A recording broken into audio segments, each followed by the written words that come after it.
Hail to thee, my kindred. I hope you're all having a wonderful morning, afternoon, evening, and night, wherever and whenever you are. I don't know why I'm laughing. I think I'm just tired. I'm a little too tired. I didn't get to take my second sleep time. Sleep time? Nap? Yes. Nap is the word I was looking for, not sleep time. Although it is sleep time technically, so I guess I wasn't wrong referring to it as sleep time, but nobody says it like that, so I'm just an odd person, I guess. I don't remember what happened the last time we played this game.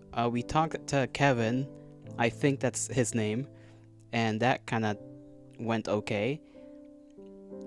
We talked to the other chick, forgot her name. I'm forgetting everybody's name. We talked to Astrology Gal, and she said she was gonna talk to Glasses Guy. And so I guess that went well as well, obviously. And then our guy just went home, and that's all I remember. Great synopsis, I know. I mean, I guess I could go and scroll back a little bit. Or maybe I should have done that prior to even starting stream. Whatever. Right. Our guy also was like, hey, get up. Or just trying to see if if she went over there to talk to the guy yet. This guy. Funny glasses dog man. Because he just doesn't want to talk to us because our character has a resting bitch face and scares the hell out of that guy, apparently. I'll just get on with it. Get along with him. I think I can hear gears turning slowly in my head. How to befriend him? I've put an empty plate on the table. Food from the day before yesterday's sleepover is over. Day before yesterday. Almost messed that one up. I'll have to think about cooking something this evening. But now I have to think about another thing. Here I am at a dead end. I don't know how to come to Todd. That's his name, Todd. Yeah, Todd. We love Todd in this household. Maybe someone else knows. Let's pretend I'm not me. If I was Seth, I would think about how exactly I should deal with Todd. Cautiously, courteously, politely. I think that's what he wants. I don't mind slowing down if he cooperates and stop acting so weird. Maybe I scare him? Strange. How somebody like me, a short and small guy from the middle school, can be fearsome. You're not too small, okay? This guy referring to himself as small makes me feel smaller, because I'm smaller than this guy. If I talk to him as gently as possible, something will change? Unlikely. Even if he warms up to me, it will all be fake. And to be normal friends, I must act naturally and be honest. Do we really, can we really just not get closer? He annoys me the way he is. How can I understand Todd if I don't even know what is happening in his head? I can only see stars in his head. Stars. My parents had a couple of books about astronomy. Maybe if I read them I can understand Todd better? I kinda doubt it, I'm gonna be honest. The book is pretty heavy. I flipped through a few pages, and the font was small and words crowded the pages, sometimes in a few columns. Numbers, scientific references, and findings of wise scientists who discovered another asteroid flying through the boundless space caught my eye. I turned the page again. A familiar name attracted my attention. Merope is a blue-white subgiant B-type star with visible stellar magnitude. The star is about 440 light-years away from Earth. Interesting. All Pleiades but Merope are related to the gods. For example, the eldest of them, the most noticeable, Maya, gave birth to Hermes from Zeus, and only Merope married a mortal. I stared at the page attached to the text for a couple of moments. Nothing special, just one star from a cluster hidden in the Taurus constellation. Just a point in countless plenty of others. Merope. Running from their stalker, Orion, Merope and her sisters were turned into birds and, with hope to be saved time after time, flew between dangerous rocks. And that's where Merope was finding her death to later be revived and repeat everything again and again. What a strange story. I've never heard of that particular story, and I didn't know there was some random asteroid rock in space named after her. My mind painted a picture of the sea, sharp rocks against which the waves were breaking, and the prostrated body of a beautiful bird laying on the stones in a halo of sea foam. Merope. The name Cassandra got from the head of their Astro Club. Why that one?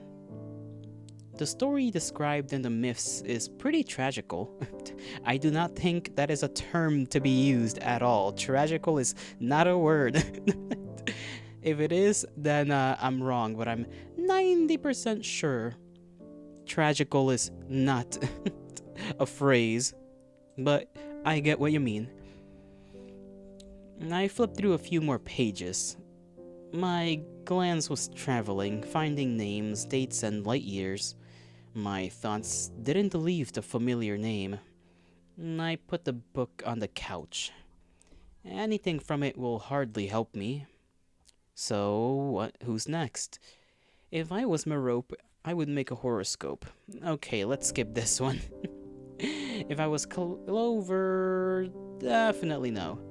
If I was Evan, I would put Todd up against the wall, swing my fists, and no. Looks like Evan and Todd are getting along. I haven't ever seen him look askance at the head of... askance? I have never seen him look askance at the head or talk to him impolitely. Although I didn't see them interacting much. The head is always gone, and Evan usually sits silently with his nose in a book. Overall, everyone gets along with Todd. But me. I'm not sure if getting along with Todd is the way I would put it. More so, most people don't get confrontational with Todd. That would be the right way to put it. At least in my opinion. I mean, it's not like Todd is, out of the club 90% of the time, anyhow, from what we know. And that's because the rest are satisfied with his idleness. Maybe for the club to be happy, they need only me to shut up or go away. If that's so... Okay, let's skip that. Who's next? If I was David, then I would surely hang out with the girls instead of talking to Todd. Is there someone more interested? When I think about it, I remember one name. Romano Lanza. He is always glad to help me with anything, gets involved in a matter of seconds. If I was Romano, I would always surf the net. What useful information can I learn on the internet? How to get along with someone of the opposite character to you?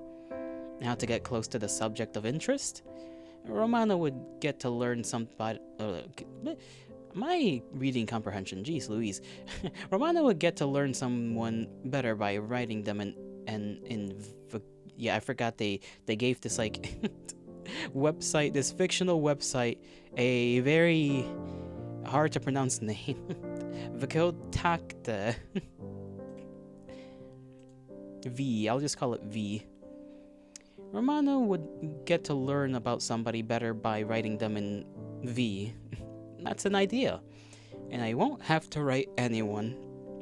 And it's time to use the fact that students post too much personal information on the internet. I wonder if Todd has a page there. If so, then he should be on Seth's friend list. He is not. I look at Merope's and Clover's. There's no Todd in their lists either. Maybe he isn't on social media? That is definitely a disadvantage in this situation. Wow, there's Kevin in Merope's friend list. Pretty gloomy profile picture. And absolutely none of his photos. Talking about photos, I remember how that guy from the photo looked like. Maybe he is on Kevin's friend list? I scrolled through his friend lists. No one looks like him. Maybe in Clover's? No. Evans? Nothing. Meropes? Nope. Useless. I need to at least know his I need to at least know his name, and if he made some foolish nickname then that would be that would be much worse. Merope has pretty many photos, so I'm surprised. I didn't know she is interested in that. There are many posts on her wall. Wow, the posts appeared right in front of my eyes. What do we have here? The day after tomorrow, at night from 4 to 5 of June, residents of California will be able to admire a star rain meteor shower that will cross Earth's atmosphere. It is expected that the meteor shower will be the brightest this very night, which will let us see it with the naked eye even despite the city lights. It's recommended to watch the showers from 20 on June 4 to 4 on June 5th. Peak is expected after midnight. So from basically 8 until 4 in the morning. The intensity of the starfall is expected to be about 40 meteors per hour. I feel like that should be a lot. I don't know, I have no reference for meteor showers, unfortunately. So, that's the day after tomorrow. My phone rang. I looked at the screen. That's Merope. Like she feels me going through her profile. Kurt, I have an idea. I know when we will talk to Todd. The day after tomorrow. This day the stars surely will be on our side. And not only stars. The day after tomorrow we can see a meteor shower in the city. Todd surely would like to look at it. We will invite him, he will relax, and will be in a joyful mood. Then I will talk to him. I've just seen the news you're talking about. Sounds great, it can work. Are you sure he will want to come with us? I mean, maybe he doesn't want to cross paths with me. Then I can meet him alone. I want to hear everything with my own ears and see everything with my own eyes. I would like to be here too. Let's invite everyone from the club. Double benefit. We'll arrange a club activity and make Todd talk. If everyone will have fun around him, he will relax. Sounds good. Let me then invite Todd and you tell the others. Okay. Where will we meet? Think about it while I call Todd. Bye! So you... I don't know what that meant. So you. So Merope knows his number. She was lying that she doesn't have a mobile phone. What a rascal. I will surely talk to her about it. That means I have to find a place and call everyone else. First, I need to find a place for the meeting. The text message came. Hi, may I come to you? He means after classes? Talking about the school. Keeping in mind that we have a telescope school roof looks like a great option for the day after tomorrow. I'll get the curator's permission and it's in the bag. I dialed Seth's number. I could have just texted back. Hello? Yeah. Are you still in school? What do you mean? Are you on your extra classes now? Maybe. Are you worrying? I need to do something in the school. Let's meet in the hallway, finish it, and then come to my place. You wanted it. Okay. Hurry up then. My house is closer to the school. So you are not in your classes. Come, check it. He hung up. So was he in school or not? I hope he will at least meet me. Bro is not taking his classes. Mans is doing anything but taking classes. We agreed to meet in the hallway, but Seth isn't here for a long time. We wanted to take my phone, but someone stopped in my... Wait, what? I wanted to take my phone out, but someone stopped my hand halfway. Here he is, Seth. He looks a bit tired. There's no usual smile on his face. I see little bags under his eyes. That's because he should sleep at night, not surf the net. So critical. Who are you going to call? You. You walk slowly. Told me to hurry up, but you were the one who was late. I wonder why you didn't decide to nag me because I breathed wrong. I rolled my eyes. Never mind. I need to talk to Mr. Fighter. This time, Seth rolls his eyes. Yeah, here's the plan. We get permission to be on the school's roof tomorrow at 8 o'clock. Why? We'll watch a meteor shower using the telescope, with the whole club. We'll make Todd relax and reveal the truth. You think that will work? We should at least try. And one more thing. You will do the talking. Of course. Since our last meeting, there have been more papers on the curator's table.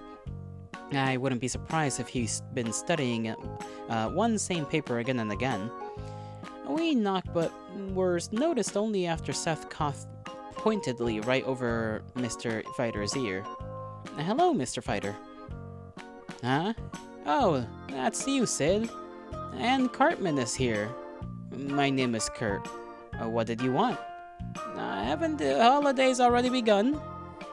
Shouldn't you go home and relax? When we were your age, we didn't lose time. In summer, all the children were catching fish or working at grocery stores to bring some money to our families. He smiled dreamily, apparently remembering something from those beautiful days. That's all, of course. Very interesting, but not for me and not now. Mr. Fighter stopped and it looked like he wasn't going to continue. You're right, sir. That's not the time we should waste. I knew you were a smart boy, Sadie. You remind me of my fellow officer, Mr. Bronx. He was shot in the knee, but he kept fighting bravely. He also used to say, "Fighter, friend, what are we wasting our time at?" He wrote me for the last time, let me remember, 7 years ago. I moved to Milwaukee, married, had 3 toddlers, but couldn't sit still, worked and worked. Oh, that guy. So, not to waste our time, we are going to have an activity with our whole club, Mr. Fighter. Oh, do you want to visit the observatory? He squinted suspiciously. He surely thought that we were going to beg money for tickets. Not today. You can relax, teacher. No, we already visited it and seen all the available programs. A blatant lie. All? Yes. He paused again and frowned. It lasted for a minute or two. After that, he shivered strangely and raised his eyebrows. So, Kedrick, I'm telling them, the training programs are no longer the same. Judging for yourself, I've been working for 35 years. I've seen so many students and teachers. Modern children simply do not know how to study. That's what I'm telling them. They have no passion, no excitement. They only want to look at their pagers. Pagers? Nobody uses them nowadays. That is right, Mr. Fighter. Don't you want to change it? What are you saying, Simon? The day after tomorrow, a stellar phenomenon will happen. Our club just can't miss it. School roof would be the best place. Just imagine the view there. Besides, we can take the equipment from the club room. No need to carry it far away. We surely won't break anything. The curator furrowed his brows with the force, and because of that, his face looked like about 10 years older. Damn. He's already looking pretty old. Let alone 10 years older. He's dust by then. No, out of the question. Enough stargazers for the school. Roof is not a place for students to gather. It's very dangerous. Why not? The roof is always open. Why did it become dangerous for us right now? What are you saying, Kevin? Always open? I must speak about it to the principal. It shouldn't be like that. It's very dangerous. I'm not Kevin. I doubt that Mr. Principal doesn't know about it. He must be thinking that the roof shouldn't be closed for students. It can't be. I'll get the roof closed. You know, getting my own way is my best trait. I always fight to the better end. Well, once Mr. Bronx and I had one soap for two. Okay. Negotiations have failed. Honestly, that was about to take a strange turn. Fighting for the soap. No matter how diligently Seth returned to the topic we need, the curator was bringing it back to his military memories. He is kidding us for sure. Further visit to the janitor, who has all the keys, didn't make anything clear. Without the curator's permission, they wouldn't give us anything. We can't lie about it either. Every permission is confirmed by teachers personally. Damn. Great. Just great. The school roof is forbidden. It means that being open for students from morning to evening is safe, but when organized for the event group is going... Damn, this particular sentence is weird for me. But when an organized for event group is going to gather, then that's dangerous. We need to find another option. And go to the park with the telescope? To the roof of the same high-rise? Of some high-rise? Theoretically, we can take the telescope with us, but with such a company, I can't guarantee its safety. We can watch without it too, but it will be seen much worse. How about at your house? No parents, nobody will mind it. If at someone's house, then at the balcony. I surely don't have enough space. I surely don't have enough space for everybody there. How about... Seth shuddered when David, who just came up with his palms at Seth's shoulders. Jeez, just scared me.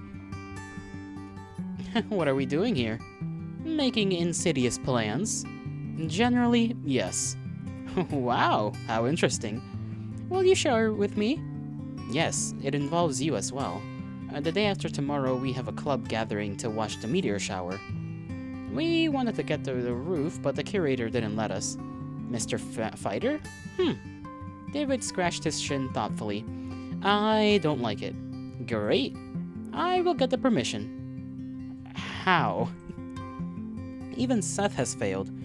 Talking Mr. Fighter's ear off isn't such an easy quest. David, of course, is a chatterbox, but it's unlikely that he can deal with the teacher. I have my own methods. Everything will work out, I guarantee. Cool, you solved our problem. He hasn't solved anything yet. Hey guys, are we a team or what? Don't worry, I'll do everything. Besides, I have my own secret motives. He winked, hinting at something. Shouldn't secret motives be kept secret? We all will gather as a club, right? I see. You've put an eye on Clover? What? No. She is, of course, a cutie, but I prefer someone else. According to the way he talked to Clover, it looked like he doesn't really mind strengthening relations with her. Then Merope? Bingo! I must get her number. Do you happen to have it? Oh, do you happen to have it? I do have it, but I'm not giving it to you. You're greedy. You're her classmate after all. Go to her and ask. I asked. She didn't give it to me. That's sad, dude. Yeah, my heart breaks every time I remember it. Can you hear it crackle? That's it. I see his secret motives. He wants to get Merope. Let's suppose he will go and have a talk with the curator. The motivation is there, but that's not enough. No wonder she didn't give you the number. It's unclear when you're joking and when you're serious. This isn't conducive to trust. How cruel you are. I am? I've said an obvious thing. Kurt, have you ever fallen in love? Looks like we completely moved from the initial topic. No. What a fast answer. You didn't even think about it for a second. What's the point of thinking if I know the answer? If you have ever been in love, then you would understand how hard it is to be honest. Well, like when you open your heart, it becomes defenseless. If I am completely honest and she refuses or laughs at me, it will be just horrible. After that, we won't be able to really stay friends. Sorry, man. Right now, David looks surprisingly serious. Turns out he can be even like... Turns out he can even be like that. If any refusal is unsettling, then life will be difficult for you. Don't listen to Kurt. His tactfulness was dropped when he was a child. I accept such charges only with documentary confirmation. I must stop this topic. Now, back to the business. David, are you really going to get the keys to the roof? Sure thing. I'll do it easy. His confident voice only makes me even more scared. We count on you. We're counting on you. I would be glad to say that it too, but no. What if you fail? Then we all will gather next to the school, and what next? Just go home? I won't fail, believe me. I didn't have time to voice my thoughts because Seth put his finger to my lips, making me keep silent. Stop getting angry. If it doesn't work out, then let it be so. I invite everyone to my house. I moved his finger away from my face. Did he decide to ensure David? Ensure David, I think they mean back David up, or maybe just like cover for David. Something like that. Seth really likes him. Are you serious? Cleo won't let us in. This house doesn't belong to her. So I'll let her try to stop us. We'll look how we'll look how well she managed. And this backup plan suits me. The only thing is that Cleo can ruin our plans, although according to Seth's story, she is rarely at home, especially in the evening. Is that okay? Better, of course, at school, but it's not bad at yours. Not bad. Your requests are pretty strong. Phone everyone while I'm telling David all the details. What details? You don't really know anything, I wanted to say, but didn't manage in time. These two have already gone away to a decent distance. David Folksy put a hand on Seth's shoulder and started a conversation. Looks like they don't give a crap about our business. They must be talking about their love affairs again. However, one less task. I hang up. Now everybody is notified. We are meeting tomorrow at 8 p.m. at the school. No one refused. Everything is going surprisingly smoothly. That's even a bit suspicious. Wait, that's my phone. I looked at the screen. Clover? We were talking just a minute ago. Yes, did you need something? Yeah. It's so boring at home. There's nothing to do at all. May I come to the club on the holiday? That's possible, but what to do here in the summer? Nobody else is going to come. Besides, shouldn't you look after your nephew? Looks like she doesn't want to be at home because that makes her get used to working. No, he will be brought after my extra classes are over. Parents are at work and there's no one to look after him in the daytime. I see. Because of her extra classes, she has to go to school every weekday. But what is she going to do in the club? But what she's going to do in the club is unclear. You may come if you want. You're in the club member list. They'll give you the keys without any problems. Aren't you going to bring chaos there? We've recently cleared everything. Of course I'm not going to. I can't forbid her after all. I'm not the head of the club. Although she asked me, not Todd. It's nice. We love the power trip. Or maybe she doesn't know any of Todd's contacts too. Thank you. See you tomorrow. You wanted to say the day after tomorrow? Yeah, well, she didn't even listen. Well, I guess we're meeting her tomorrow. Don't know why. Not the day after tomorrow, just tomorrow, in general. Seth and David came up to me, exchanging conspiratorial glances. Have you talked to everybody? Yeah, they're all coming. Yeah, to everybody means to absolutely everybody? Well, yeah, almost. I haven't spoken to Todd personally. So you have Merope's number. Will you give it to me? I won't. I don't know what you've been discussing, but I will remind you. We'll meet the day after tomorrow at 8 p.m. at the school. You, David, bring the keys. You, Seth, prepare the house. As a backup plan. Yeah, I remember. Yeah, everything will be. Where to now? Are we going home? Yeah, to my place. Seth is coming to you too? Cool. Have fun there. For one second I thought that he would ask to come to me, but that he would come over. Fuck. For one second I thought he would ask to come over too, but he didn't. There we go. I managed to correct the sentence a little bit. See ya. No, right. We should give a name to our operation. That's very important. What about Night Telescope? No, that doesn't work. Then Attack on Meteor? That's stupid. We should take something more adequate. Seth and David exchanged their glances. Look, look, he's into it. I'm shocked. I've heard a chuckle. I haven't started this topic, so why did they decide to laugh at me? I rolled my eyes. If you need a name so much, I'm struggling. If you needed a name so much, I'm suggesting Meteor Shower. Too corny, witless, and not cool. But it represents the whole point. Okay, finish it quickly.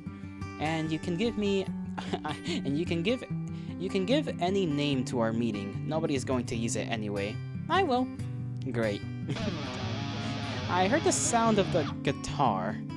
Is it a ringtone? David hastily reached into his pocket and answered the call. Yes? Everything's fine, Mom. I'll be home soon. Okay, I'm coming. He hung up. So, accomplices, the duty is calling. See ya. How quickly he ran away. And looks like we have nothing to do here anymore. Let's go. Seth spent the whole day in the hall watching TV. Damn. Not doing a single thing, but watching televisor.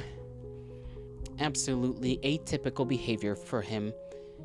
He said he was alright when I asked him about his mood. I could sit with him for about half an hour. This time was enough for a TV show to destroy the connection between the neurons of my brain. We ordered pizza, ate it, after which I went to my room to read. Seth didn't follow me. Is it really okay for him to stare at the TV so much? And I thought about our operation, about winning Ted over, but my thoughts returned to Seth every time. He is sitting alone for a pretty long time. I'll go check on him.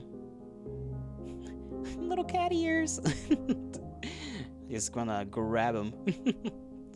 Just like I thought, he is still sitting on the couch and looking through the screen. And I sat down next to Seth. Don't your eyes hurt yet? No. But something else hurts. Did you sit your ass out? Never mind. Sometimes I don't understand what is happening in your head. Seth sighed heavily and lolled back on the sofa, putting his head on my knees. I'm so tired. Of what? Of everything. I need a break. I can't imagine what it is he's tired of. Of studies? Do extra classes bother him so much? Tired of the club? But he doesn't do anything there. Did he have a fight with his sister again? It happens all the time. You should rest if you're tired. Well, like now. It will become much easier. I'm not resting now. Then what are you doing, lying on me? We both fell in silence. Only the TV noise spilled over the room. A dialogue from a typical youth series about love. Commercial, another one. If you buy our product, then hurry up, buy it. The next show is... I shuddered as Seth wrapped his arms around my waist. What are you doing? I'm cold. You haven't answered my question. And it's not cold at all. It's so hot I can feel my body temperature rising. Poor Kurt. Kurt does not know. I forgot this happens. whenever I take a screenshot. Welp. Oh my god, finally managed to catch a streamer streaming. I didn't even read that correctly. And the game... you came in right as I took a screenshot, and I forgot that taking screenshots in that game, in that visual novel, I should say, makes the whole game just die. Damn it. But hail to thee! How are you doing? You finally managed to catch a streamer you like streaming. Yippee! And I'm gonna have to skip like a bunch of dialogue. That's okay. Just gotta make sure I don't go over anything. Okay, there we go. Made it there real quick. You're doing great. That's great to hear. Great to hear. You know nothing about this one. And me trying to remember a synopsis is gonna take me a minute to give you a rundown of this little story so far. How do I explain? We are a middle schooler / high schooler who's a part of a club, and the club's a little weird because we're missing an item from the club. Is that gay love? Maybe? Perhaps. There are inklings of an idea that this fellow might have a thing for our main character, but I don't know. There's not been enough evidence just yet, but I got a feeling about it. Maybe, mayhaps. I don't know. This fellow may be unironically a little autistic, hence the stream title. And the reason I say this is because he's very, how do you say, not good with people, and very much focused on the task that he wants to focus on. You love autistic characters? Yeah. He's fun though. A little bit on the grumpier side, not gonna lie, but it's a fun character nonetheless. We're a part of the UFO whatever club. Damn, I don't know how to like give you a quick rundown. We're trying to figure out where a piece of equipment for our school club is, and it's become a big problem because it's like involving some drama relating some previous classmate that no longer is around because they've graduated and whatnot. And yeah, that's basically the most basic summary I can give you. What are you doing? I'm cold. You haven't answered my question. And it's not cold at all. It's so hot that I feel my body temperature rising. You act weird. Well, why? I'm just hugging you. Take it easy. I'm not taking it difficult. I don't know where to put my hands. We sat like that for some time, after which Seth got off me and sat down normally. Damn, that's deeper than Deltarune lore. I'm sure that the sarcasm you are giving with that joke is very heavily laced. He kind of smiled, but something is wrong with the smile. I can't sit at home anymore. Want to take a walk? I don't know. I don't want to go somewhere, but it's even hotter at home than on the streets. And I don't want to say no to him right now. I'll keep you company. Fresh air contributes to the normalization of the thought process. Maybe Seth will cheer up. Okay, I'll call Roman. I said Roman. Roma. And you get ready. Brother, he's flirting with you. Take a hint, you acoustic character. Ay. Listen, our character is very much not capable of that. Bro doesn't understand why he scares the club lead, or the head of the club that we're in. He had to be told that he like scares the guy, which is why the guy often doesn't stay around him whenever he's in a room or whatever, because he has like resting bitch face and he's always like passive aggressive. And bro's just like, what do you mean? What do you mean I scare him? He's just like you yap about music to your boyfriend all day. You almost didn't get together because you yap a lot. Well, you know what? you did end up together, so maybe you ended up together because you yap a lot. Or maybe yapping a lot is like a 50-50. 50-50, chance of getting together or not getting together.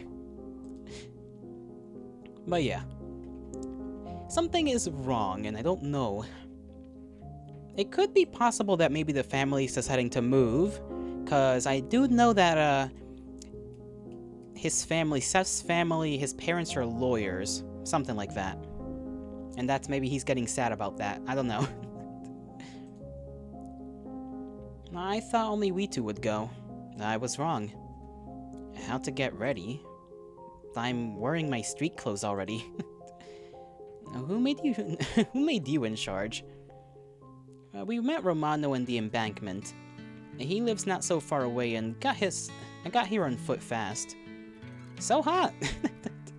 Bro, this is the first time I see this guy with glasses. He didn't wear glasses before. And he has two tails for some reason. Not a thing that has ever been explained, and I don't think it will ever be explained, but he has two tails and little wings. It is what it is. Oh damn, you might be a furry. Ah, jeez. The allegations are starting. So hot. Good thing the wind blows from the ocean. Refreshing. Let me dip you into the water. It will be even better. No thanks. How was your day? Nothing interesting. And yours, Kurt? I can't say anything for sure yet, but everything will be clear the day after tomorrow. Talking about the day after tomorrow, when is your Google Docs coming up? Oh, you just give it some time. Give it some time. I gotta cook, I gotta start cooking. Our club is having an event where we're going to watch the meteor shower. Want to join us? Romano is likable, the guys will definitely have more fun with him. Maybe Todd will relax faster. Of course I want in. Where? When? What should I take with me? Should I bring some food? It will surely last long. So fuzzed. Funny. It's not a picnic. No need to take anything special. Just come. We meet at 8 o'clock. Place, if David can be trusted, then at school. We meet there, next to the entrance. If anything goes wrong, we will go to Seth's. David is your newcomer, isn't he? Yeah. And he said that he will get the keys to the roof, to the school roof. Cool. I've seen something about David. Check it out. Romano took out his phone and hastily dialed some combination. Oh, here it is. It was posted in the group, school group yesterday in the evening. I imagine that meant to say group chat. There's like minor spelling errors here and there, or just grammatical errors because this visual novel was not originally written in English. It was translated into English, and the English for the most part is okay. So if you ever see me mess up reading really bad, or the words on the screen just kind of don't make sense, that's why. Damn, this dialogue is kind of ass, no offense to the creator, of course. Well, it is not insane. It's not, like a crazy drama. It's more like a slice of life, I guess. That's how I would put it. More like a slice of life than anything else. So don't expect much excitement. Here it is. It was posted in the group chat yesterday in the evening. David is so handsome, wow. I wonder if he has a girlfriend. So far so good, but it wasn't posted anonymously. Guess who wrote it? Are you serious? Yeah, look! Signed, David Opossum. Bro wrote a comment about himself, okay. And a comment from admins, like, we couldn't help ourselves but to de-anonymize the author. Self-promotion is such self-promotion. Show me the comments. There's nothing special. I mean, you're not any better. Your fanfics are, questionably good? Questionably good, huh? I feel like I need evidence for this. You need to bring the receipts, okay? Bring the receipts. There's nothing special. Like, however, nothing new. Oldest fail in the book, lol. I'm expected to see David's comment like it's not mine. I was set up. Apparently this guy always does something like that. I really want to meet him. Yeah, David and I know each other for, like, a few days, but I'm telling you that you couldn't get bored when he's near. How did you come to this conclusion? We really barely know each other. After today's conversation. And what was special there? I don't remember anything like that. Though they talked for some time alone, maybe that's exactly when these two became buddies. And by the way, talking about today, I haven't told you what is happening in our club. Because of spoiled photos today, we have to make new photos in a hurry with a digital camera. It's of course not quite the same, but at least we are guaranteed that we'll be able to print it in the what the hell am I reading? That we will be able to print them. There we go. If you want me to, I've got pages of Deltarune/Splatoon comic dubs from when I was younger, talking as if it was 10 years ago when it was 2. Sorry, you meant fanfics. Ah. Talking about, sometimes it is like that, you're like, I made this in ye olden days, and it's like, bro, ye olden days was a couple of months ago. Sometimes it feels far longer ago than it actually is. That's interesting. Deltarune and Splatoon, definitely not a combination I thought, like, could be a thing. I guess I could see a little bit how that could work. Because, Deltarune, it's like they just, delve into whatever world with their little items that transform into characters in the Darkener Realm or whatever it's called. I think it's a Darkener Realm, right? Nah, it's separate stuff? Ah. Oh, you just mean like Deltarune and Splatoon comics or fanfics. I thought you meant like it was like a what do you call it? A crossover. Dark Worlds, that's what they are? Gotcha, Dark Worlds. Dark Worlds. Dark Worlds! Cleo couldn't come, so guess who will be in the new photos? Samantha will? You always talk about her. Right into the bullseye. I mean, you've guessed right about the pictures, not about what I'm fixated on her. Wait, what means, what does it mean that Cleo couldn't come? What does she have to do with it at all? Photos with her were damaged during development. Serves her right. Seth grinned maliciously when he heard about his elder sister's misfortune. Why do you make these photos at all? For the school album. Every year, photos of every school event go there. Oh my god, you're bothering me too much. You're not bothering me at all. Don't worry about it. Why would you think you're bothering me? You're not a bother. We're just talking. You goofball. You dingus. I'm just continuing on, just to make sure, things keep it going. I don't mind stopping every now and again to just have a little yap. For the school album, every year photos of every school event go there, as well as every year's photos of the facade of the school for the history. So Samantha will show off in the front of the school. As the most beautiful student? Usually it works that way, but not this time. Cleo has won Miss of the school, but she had no time to make new photos. How come she missed her chance to show off in the school album? And it's not like her at all. Cleo couldn't come to the new photo shoot because of some business. And so we were taking photos of Samantha when she crashed from the stairs. I was really scared. Nothing serious, she just got a bump. But if you could see her fierce face, maybe she's the most tired. We asked her not to come anymore, like we will finish everything ourselves, chill. But she became even more angrier. Cause I'm playing like a romance game with dialogue. Don't remember what types of what these types of games are called, and you're like yapping a lot. Nah, don't worry about it, Reflux. It's not like I'm finishing this anytime soon anyhow, and these things tend to be long, so it doesn't really matter. And now I'm afraid to approach her. She'll surely kill me. A dangerous woman. I wouldn't mess with her if she's so harsh lately.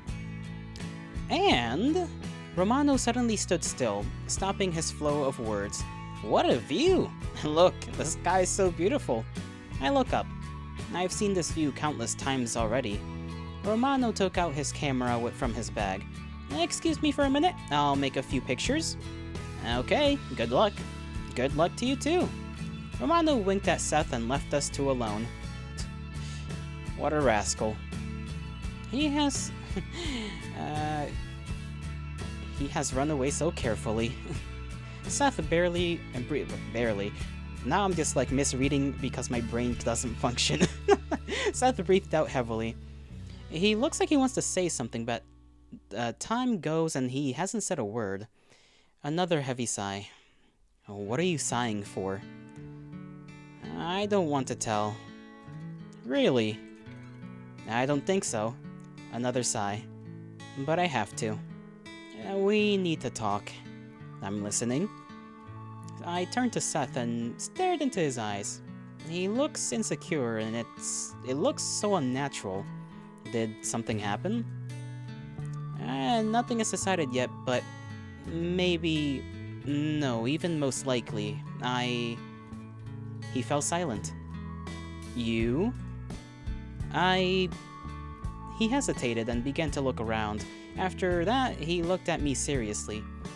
He doesn't smile at all. Maybe this summer... Come on, tell me, your face is scaring me. This summer... Well... We should... Another awkward pause. Come on, say it. We should have a lot of fun. You know what? Talking with me about fanfics has given you that spark again. You're gonna write some Deltarune related? Something Deltarune related. Hey, go crazy. I am glad to have inspired in some capacity or have been involved in the inspiration to create. I'm sure your words on paper/digital paper, which is just a screen, will be magnificent. We should have a lot of fun, as then we will have to study harder. After all, it's high school. It's going to be difficult. Now I made a heavy sigh. Was he just kidding? Is that all? It's strange to hear you say that. It would be okay if someone else. It would be okay if someone else cared so much about you. I think okay, that's like another weirdly phrased sentence. Would it be okay if someone else cared so much about you? You almost have the highest score in the class. I don't think anything will change in high school. If you need to work harder on something, then it's history. Want me to take your first place? Try me. He grinned and slapped me on the shoulder, like I'll beat you if you don't be upset. Yeah, like I would give my highest score to you. You'll have to fight for it. Magnificent cringe. Magnificently cringe. Hey, you may be cringe, but at least you're free, and I just spilled some water, dang it.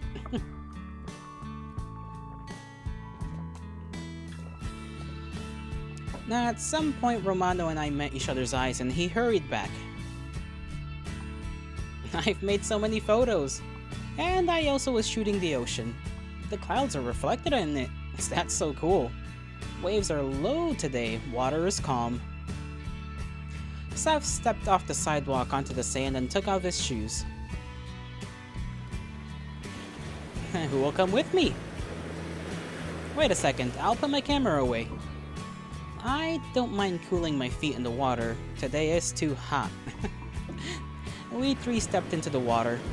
It pleasantly envelops the feet, first raising higher, then completely leaving. Refreshing. Seth headed along the shore. Romano and I followed him as we didn't want to lag behind. After all, the water in Los Angeles is wrong. Why so? There, where I'm from, at the end of November, the sea is covered with white frost. Step by step, this thin white film turns into a thick, impenetrable ice shield. Seas and rivers and lakes all fall asleep till the very spring. And here, even cold weather does not happen, and water is always the same. Your ocean isn't covered with ice. There's no joy like that if you're here, right? Say, thanks that it's snowing in winter at all. Not always. Yeah, but in Canada the winter is real. Everything gets frozen. Snow is everywhere and you can see fish swimming through the ice. Cool, right? Sounds great. Summer hasn't started yet and Romano already wants winter? Or does he just want to go home? It's sad that weather doesn't really change here.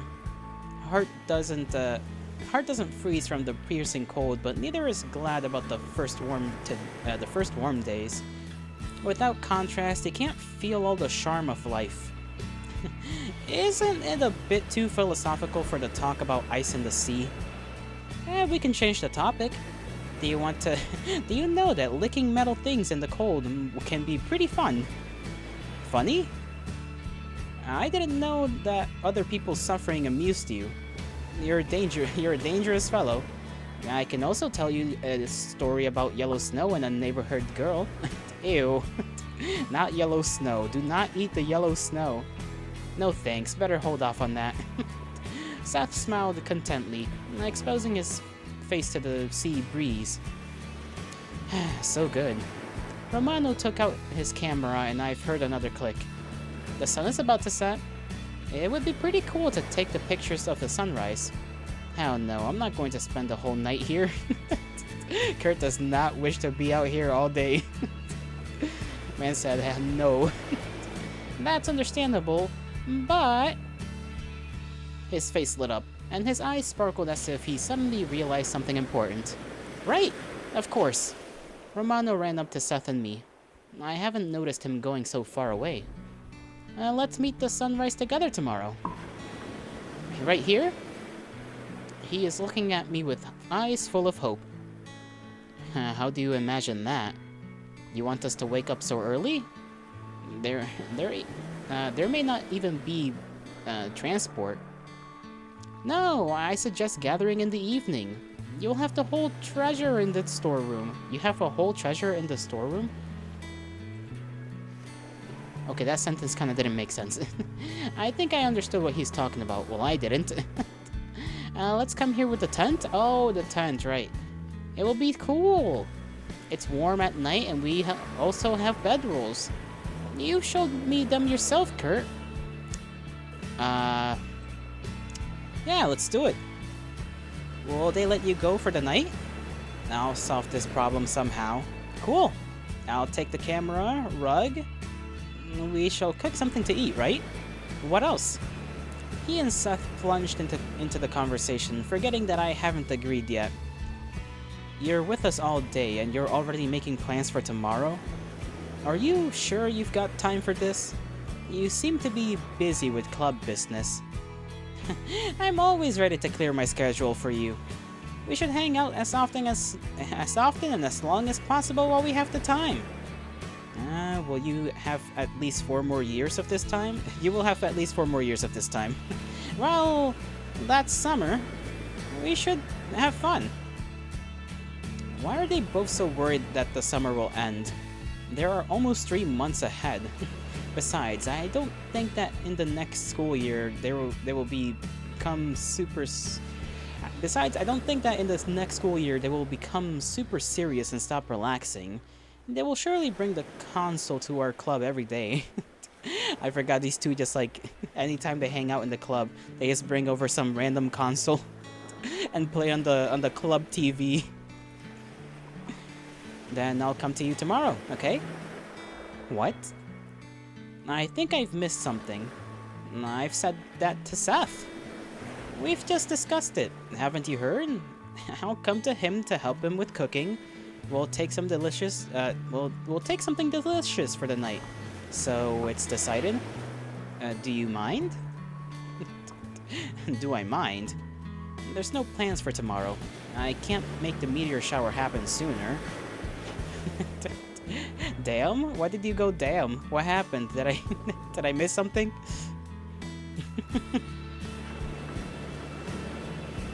Do I mind? There's no plans for tomorrow. I can't make the meteor shower happen sooner. These two look at me so pitifully. No, I don't mind. We should take the tent in the morning. Great! I'll bring everything. Too heavy for you alone. Seth and I will take it. Thanks! Gosh, I can't wait for tomorrow. I want it to come faster. You don't know what the hell you were talking about? Your memory sucks too much? We are very similar in that capacity, so I don't blame ya. I do not blame ya. I too will begin a conversation or say something, and then somebody will respond, and I'll just be like, "What the hell? What are you talking about?" Things just pass by. How easy it is to make him happy, and looks like Seth has stopped looking restless. We wandered along the beach for a long time, meeting the sunset and the first star. Seth and Romano were fooling around, almost dropping me into the water several times, although I tried to be as far from them as possible.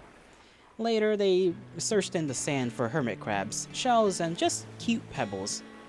This activity is surely not for a late night, but this fact didn't bother these two at all. Their bubbly laughter filled the entire beach, meeting no resistance. Looked like this world belongs only to the three of us. There's not a single soul in sight.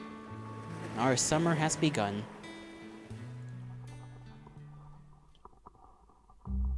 Oh no, not another dream of this guy. Kurt's dreams are just ridiculous little adventures. I'm confused. No witnesses, no clues, no fingerprints, nothing. Who is this mysterious thief that has done this complicated job so cleverly? How can I live after that? I will never be able to sleep peacefully anymore. I feel incomplete without it. I cannot live like this. You should find it. Please stay calm. Damn, man is trying to solve a fucking murder case by Dexter Morgan. In his dreams, perhaps. Previously, his previous dream was about like being a judge in a courtroom involving like a case about an alien crashing their ship into Earth, and then the one before that one was about him being a spy and and getting caught listening in on some conversation he wasn't supposed to. If only I could. Look at me. Who do I look like? Yeah, you look good. Don't lie to my face. Buried in sorrow, he went to the far corner of the room. He is right. I was lying. He was talking about fingerprints and shit. Yeah. He looks very weird now. Who was this honest scoundrel that stole such an important thing? I examined the entire crime scene, but in vain. Nothing suspicious. Not a single strange lock of fur. Wait a second. Is that a red hair? I picked it up with tweezers. Take a look. Do you recognize this color? Has anybody had such hair or fur color Has anybody with such hair or fur color had access to your bedroom? Did the story just say fucking scoundrel? You have never heard that word. What is that? The story had said it like a couple of times before as well, and you were here. I guess you didn't hear it. You don't know what the word scoundrel is, or are you just like wondering why they use the word scoundrel? Honestly, I don't know like the actual definition of the word scoundrel. I know like how to use the word, but I do not know how to like define the word. You don't know what that word is? Let me look it up. I'll look it up. Definition. I think it's kind of an old word. A villain or a rogue. A mean, worthless fellow, a rascal, a villain, a man without honor or virtue. So basically, you call people... if you don't like a person, you just call him a scoundrel. It's not that big of an insult in the modern day, but I assume Back in the day, it was a bigger insult to be called a scoundrel. But it's basically the average Italian teacher. What? Okay, okay, I see. I need some water. You got it? Good to know. Now you know. Now you got an extra word.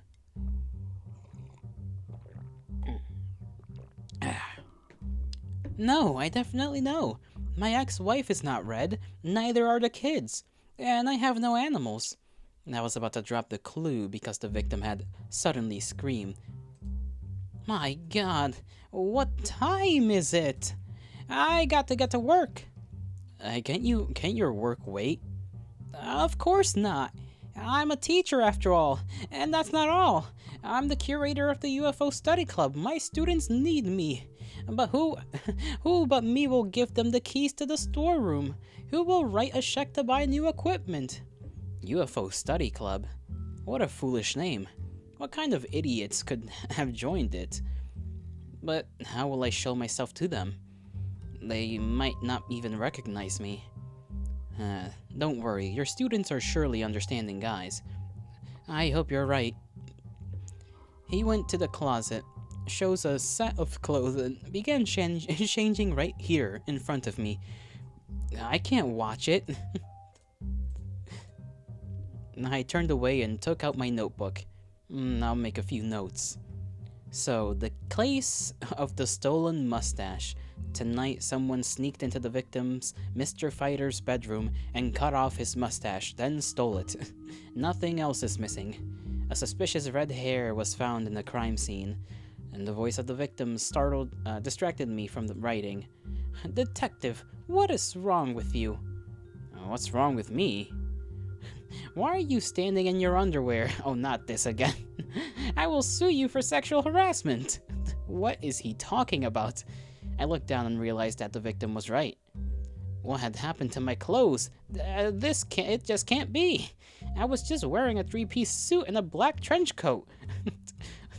It looks like some foolish dream. Wait a minute. Stolen mustache, what the fuck is this game?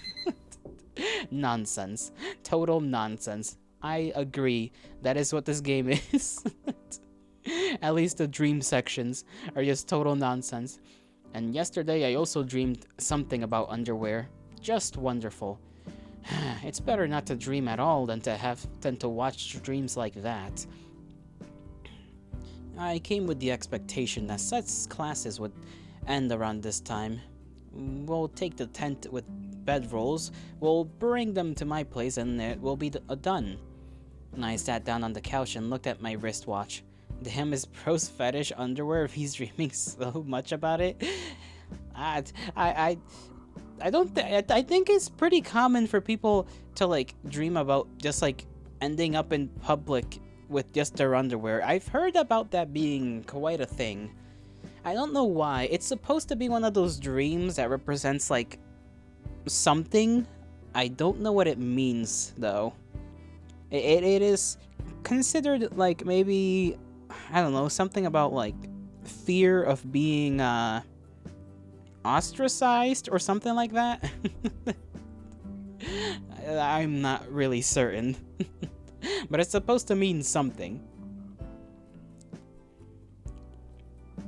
Now I sat down on the couch and looked at my wristwatch. That's right, the bell will ring soon. The door creaked slightly. Did Seth teleport or what? Too fast. But someone else appeared in the room. Ta-da! Here I am! Good morning, Kurt! What have you forgotten here? I've said it before I could even think about her arrival. Also, you just imagine my OC without a beard, it would look so much like a femboy. Yeah, it would. After all, she warned me that she would visit the clubroom after the studies. How rude. I haven't forgotten anything. She made an offended face, but she could keep it only for a few seconds. Clover sat down next to me. I'm so tired. Listening to Mr. Histor is just impossible. I closed my eyes literally for a moment, but he hit my head with a newspaper at once. I wasn't even sleeping. Look, he even gave me a bump. Clover put her head closer to me to show me the battle wound. I see nothing but your hair. Well, here, right here. She grabbed my hand and put it on the top of her head. The door creaked again. Is there anyone? Whoa, what are you doing here? Documenting the beatings. Lie. You're just petting Clover. I want to do it too. May I? Good morning, David. Morning really becomes good when you see such a beauty. Clover got off the couch and blocked David's way. Look! Mr. Hister gave me a bump. So cruel. He put his hand on Clover's hair without hiding his pleasure. If someone wants to pet her, then that's definitely he. Definitely him. Poor girl. Does it hurt? Let me talk to him like one man to another. No need. I'll show him. I'll write the test perfectly. Then he will understand what a bright head he hit with a newspaper quite recently. Let him be ashamed. The door creaked. Again. Maybe we should oil the hinges. Don't crowd in the doorway. Sorry, Seth. Good morning. Good morning, everyone. Yeah. Hello, newcomers. David gave me an appraising look. Your face is kind of dissatisfied. Want me to pet you too? I'm fine. My face is fine too. I freaking love that face he makes though. I don't know why I find it so funny. I guess it's just because he's a cat and grumpy cats are always just funny to look at. So just seeing him all grumpy like that, it's just a good face to look at, you know? Let's see. My face is fine too. And nothing even annoys me yet, although David is clearly heading in the right direction. By the way, have you got the keys to the roof yet? Almost. Don't worry, everything is under control. Tomorrow, everything will work out like clockwork. Because of his vague answer, I'm losing hope in the success of his operation. Seth, what about you? Will they let us use your place? They will. Everything is under control. Good. I can at least count on Seth. Besides, it won't take long to get to his house in case of failure in the school. Oh, are you talking about the meteor shower? I can't wait. I want to see it so much. Clover nudged David lightly with her elbow. This is your first activity in the UFO study club. I promise that everything will be just fantastic. Everything that happens with you is filled with fantastic things. You are a fantastic girl, after all. Oh, stop it. My ears are bleeding. Yeah, David is a flirt with any chick. It gets a little annoying. But he just keeps going. You are just jealous. Of whom? You? Clover? However, my answer will not change if he clarifies it. No thanks. Clover, he doesn't love us at all. He just pretends. Right, Seth? In fact, he loves us all very much. Of course. You should have heard how much he talks about you. I want to meet the guys as soon as possible. I missed them so much. Not true. David and Seth burst out laughing. I wish there was something funny. The door creaked. Did everyone accidentally come to the club room today? Who else came here? Mr. Fighter. Yo, you gotta go? Sorry to be leaving me alone? Don't worry about it. I am glad you came around anyhow. May your day be fine and dandy. May the gods bless you. May the stars shine in your honor. The whole 9 yards. Or I suppose in your case, the whole 9 meters. Got some sleep to catch up on? I don't blame ya. Rest well, you know? Rest well. Have a great morning. Because I assume it's nighttime and wherever you are. See ya. Bye-bye. Oh, Why are you here? Your holidays have already begun. Go home. Cave didn't tell me that you have planned any summer activities. My name is Kurt, and yesterday we were talking about it. What? Yeah, I remember something like that. You've asked for permission. Did I refuse you? Yes, and I couldn't finish because someone put a hand over my mouth. I turned around to identify the one who attacked me from behind. It turned out to be David. What are you doing? Hey, don't slobber on my hand. Piff. Mr. Fighter, I've joined the UFO club recently. It's so cool here. Really? I've heard something like that. Your name is Dave, right? David Opossum. Talking about yesterday, you didn't refuse. What? He, of course, has problems with memories, but not like that. No, I did refuse. I've tried to put David's palm away, but his grip was surprisingly strong. No, you said that you will think about letting us go to the roof. You almost agreed. To the roof? It's very dangerous, no way. Dangerous? Not at all. Let's go and take a look. They both left the room.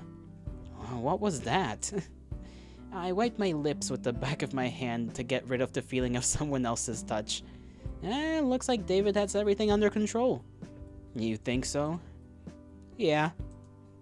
And you almost gave us away. Well, I'm sorry. Although it's not a reason to cover my mouth. The curator doesn't want to let us to the roof? I looked back. Clover is standing next to the window, fiddling with the edge of her skirt. Yeah, he says it's too dangerous. That's so stupid. If it's dangerous, then why is the roof always open? That's not stupid. Roofs can really be dangerous. Her voice trembled. Are you okay? Yeah, of course. I just got something in my throat. Anyway, what if aliens will suddenly arrive? And they'll see that we all gathered on the roof and they will want to spend time with us too. Cool. I'm so worried. And there's nothing to be afraid of on the roof. Clover contradicts herself. I looked at her with indisguised doubt. She smiled foolishly, then looked around and, unable to find salvation, grabbed the walkie-talkie. First, I am second. Can you hear me? Clover is just a master to end conversations. I sighed heavily, involuntarily. Seth, let's go. We have to take something. The tent, bedrolls, and the telescope moved to us from the storeroom. When Seth had seen the telescope, he remembered that tomorrow evening they wouldn't let us to the storeroom. That's why it was decided to take it to the club room. If I knew how much stuff we would have to carry, I would have asked Clover to come with us. What? Are we going to sleep on the roof tomorrow? Of course not. Then why did he bring that? Why did he bring all that? Romano and us and Romano? I don't know how to correct this one. Romano and us are going to go camping today. How wonderful. Wait, only the three of you? Why didn't you invite me? I'm so bored here. Even climbing on the wall is more fun. I don't think that's a good idea. You're a girl after all. So what? Do you think I can't light a fire? I'm a specialist at it. That's not the point. Doesn't she realize that sleeping in a tent with three guys is at least weird? Seth, do you mind too? She pouted professionally, pretending to be offended and humiliated. I'm sorry. Let's go as a club next time? Really? Then when will be the next time? Their conversation was interrupted by another door creak. David returned. Guess who is gorgeous? It worked out? Yes. Everything will happen tomorrow. Great. How did you do it? It sounded like there was some envy in Seth's voice as he couldn't convince the curator himself. Trade secret. I don't like his self-confident tone. Show me the keys. And the keys will be only tomorrow. Are you sure they will give it to you? Of course I'm sure. We've just discussed it thoroughly. Mr. Fighter's memory is pretty selective. And you can't forget me. A dubious argument. What are we going to do? Is there anything interesting on TV? TV works only if you have a coupon. You aren't serious, are you? No, I'm not. But if you want to watch TV, you can just go home. However, we have nothing else to do here, either. Seth and I are going home. Clover, don't forget to close the room when you leave. Nope, don't leave so fast. Let's take a walk, or we can play. She took a few board games from the drawer. Oh, what's that, Munchkin? I'm good at it. Let's play a dare game. And the winner comes up with a task for each loser. Sounds fun. I'm afraid to think about what tasks Clover will come up with. However, David's dares are surely not better. Clover began to lay out the cards for 4 players without waiting for us to agree. We're actually going home. Well, please. She grabbed Seth's sleeve and attacked him with her plaintiff's gaze. You can't get Seth that easily. Come on, why to hurry? We were going to take a walk only in the evening. Plenty of daytime left. Seth capitulated too fast. Now they both look inquiringly at me. I've refused already, but I think I can manage something from this situation. I sat down on the couch. You'll get a dare game if you want it. What? Are you frozen? Let's begin. The game has begun. Everyone solemnly received the dice, a stand of a certain color, and a small cardboard cutout that embodies ourselves. The entrance to the dungeon was set and we put our cutouts on the board. Everyone was dealing with the cards for a long time, putting stuff that gave a bonus in front of us, thinking of what to put on the table and what to hide for later to use in the trickiest moment. David turned out to be a half-breed dwarf with an elven bow, which he treacherously put on, insidiously exchanging glances with Seth. He, by the way, turned out to be a wizard and drew a few level-up cards at once. Clover and I shared a fate of elf cleric and elf thief. That is our company. Clover's turn was the first, and she, without a shadow of a doubt, entered the left corridor where she immediately met a monster. By titanic efforts, the monster, signed as Potted Plant, had been defeated, and Clover got her first level and first treasure. It's a start. We were walking around the dungeon, meeting enemies, forming squads, and fighting bravely, getting treasures, punches, and bad stuff in case of fail. The web of rooms was filling a whole square meter of the floor, and was ready to spread out further. Seth was grinning, tossing the almost victorious Clover and David first another skeleton, then a curse that exchanged their gender and put a debuff. He had 9 levels already, and it meant that he was about to win. I won't give in so easily. I tossed a card to my enemy, which I became a proud owner of the same level 9. Want to win, Kurt? I'm not wanting, I'm going to. Then take it. This will help you to fight the boss. He gave me a card. I, feeling that something was wrong, turned it. A curse. Well, of course. Where did he get so many of these? I had to lose all my equipment. And so, naked and now not quite confident in my power, I was standing at the entrance to the room, waiting for the boss. I picked a card. Boss laid on the table. I was missing 3 points to fight him and win. Seth sat up triumphantly, going to declare my loss and remove the required number of levels and everything else that should be removed, but something really unexpected has happened.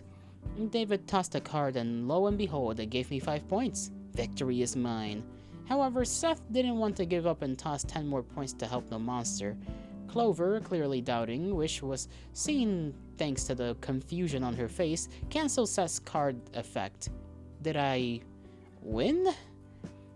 I don't get it. They let me win even though they knew the loser will do the winner's tasks. I haven't expected that. Seth chuckled. David solemnly threw the remaining cards up in the air. No problems. Our wizard was too cruel and I couldn't leave him unpunished.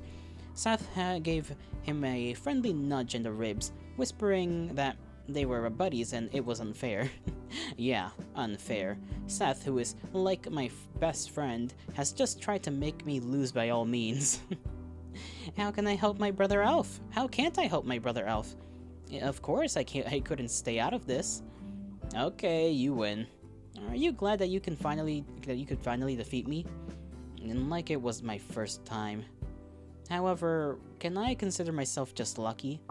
I can't accept my defeat. I want a rematch. The defeat you brought closer by yourself. That was my tactic. I don't mind a rematch, but only after everyone fulfills one of my wishes. And that was the deal. I just come up with normal dares, something that can be done here and now, and not a boring task. You are too demanding for a loser. Come on, Kurt. Let me be first. I agreed to play only to give a task to Clover. But first I need to make the others go away. Seth, David, you're ordered to bring me Sherry Coke from Hazu shop. It's like you don't drink Coke. It doesn't matter. From where? Why from there? There's other shops closer. Because. And don't forget to bring a receipt. Now I'll check where you brought it. That's what I meant when I said a boring task. Maybe you'll leave it to David and give me something else? Traitor, I believed you. No, I need you two to buy it. Shop. The faster you leave, the faster you can come back. Don't make anything weird with Clover while we are away. I had no intention. He is the one that shouldn't be left with girls alone. Seth gave me a doomed look but left, taking sighing David with him.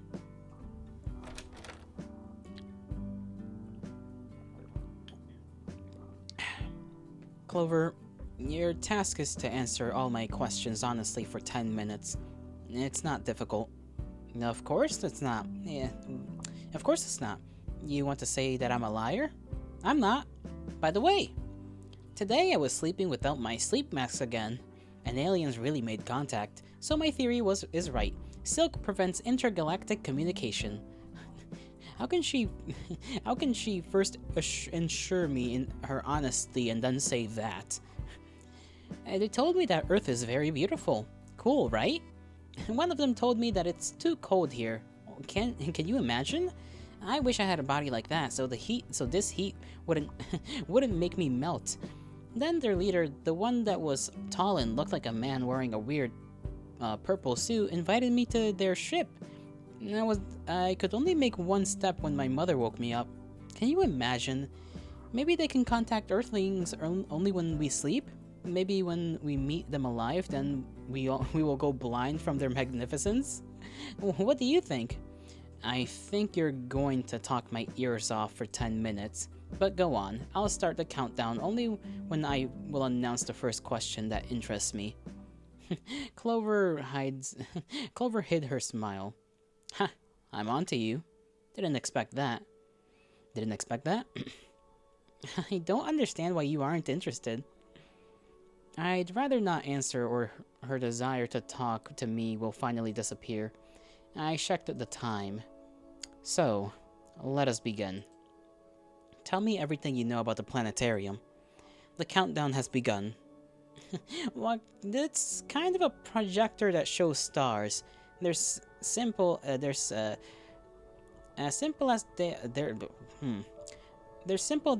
are, in fact, made just for beauty. There's no real constellations, just white shining points without any system. And there's others advanced.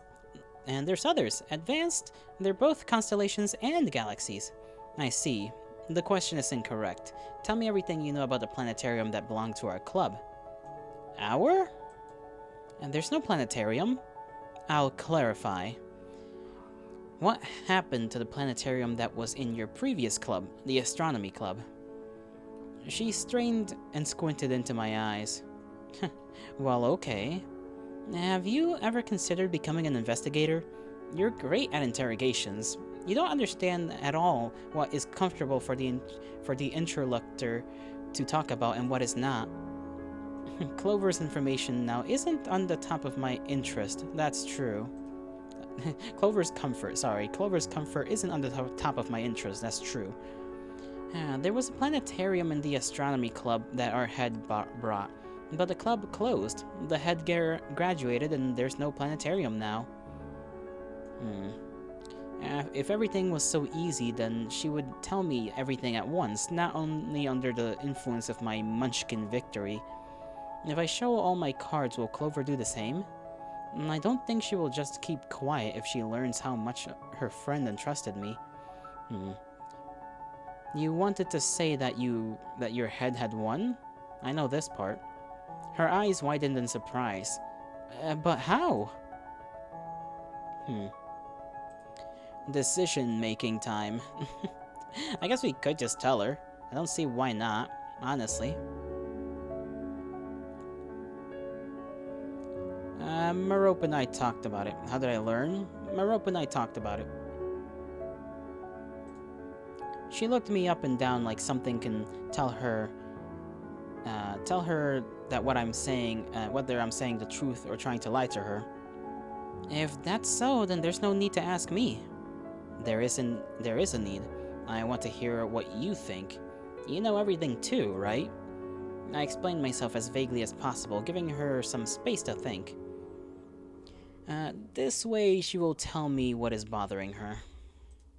And that's what I'll start from. You want to learn why I offered Todd to become a head of the new club? What? She went not the way I expected, but we can begin from there too. Yes. Tell me everything. It, of course, will seem weird to you. He doesn't come here at all. Like, he doesn't care about what happens to the club at all. But that's not true at all. He deserves to be the head much more than me, Merope, or Evan. And he loves our club very much. Todd was always quiet and calm. He was always getting lost in the general fuzz, and was staying aside. But there was nobody that liked stars more than him. I wish you could see how Todd's were glowing when an opportunity to tell about something about space appeared. When newcomers asked something, he transformed. Even our head recognized his eagerness. Well, why even? It was he who never missed an opportunity to bring all the members of the club to the city planetarium, brought new books, invited students, organized events where Todd could tell about the miracles of the universe. Maybe Todd was unnoticeable, but the head always saw him, always felt his mood. Everyone wanted to bask near the sun, but not everyone understood that the sun shines for everyone. Unfortunately, there were some that didn't like the head highlighting Todd. But how wrong they were! Clover suddenly raises her voice. Her face got unusually worried. Brows drew together, eyes narrowed, lips were shaking. It looked so wrong. Usually her excitement is happy, not angry. The head highlighted Todd only because he didn't try to be highlighted like the other club members did. Hello, you still support me and all, but you really will lie to yourself and will play this and you don't want spoilers. Okay, bye Shoko, and I guess hello and bye. May the gods bless you, may the stars shine in your honor. Hopefully your day's doing alright. Play it, speedrun it so you can watch me play it.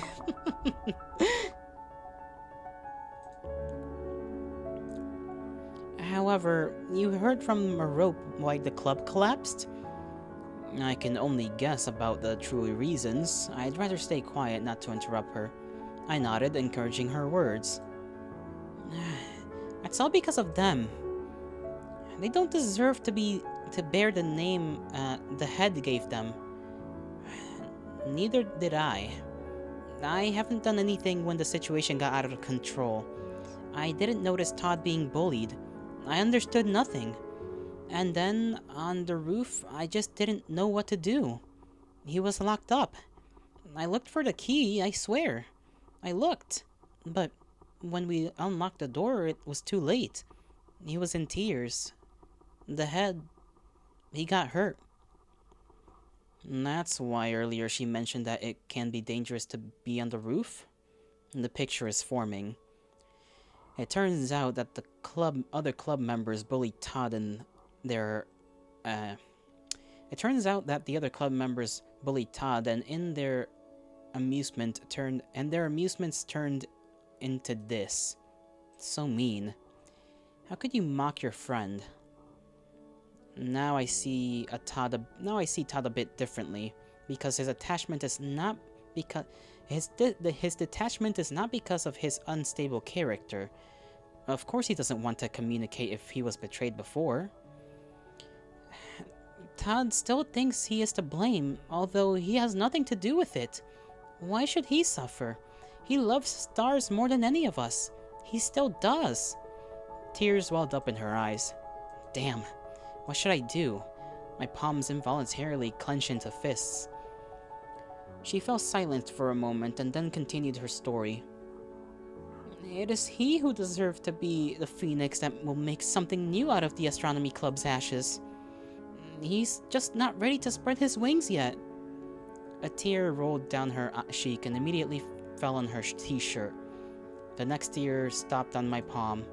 I automatically wiped the salty tracks from her face. Usually women's tears annoy me, but now it's not like that. What should I do to make her smile? I feel guilty, which makes me want to hide somewhere behind the couch. The conversation went completely wrong. However, I've learned even more than I planned. And thank you. You do very much to help the UFO Club. We all are very grateful to you. Is that really so? Usually everyone just runs away when I begin talking about shores. But if you really think so, you can count on me. Of course. You are my battle buddy after all. Clover hit me lightly on the shoulder, after which she actively rubbed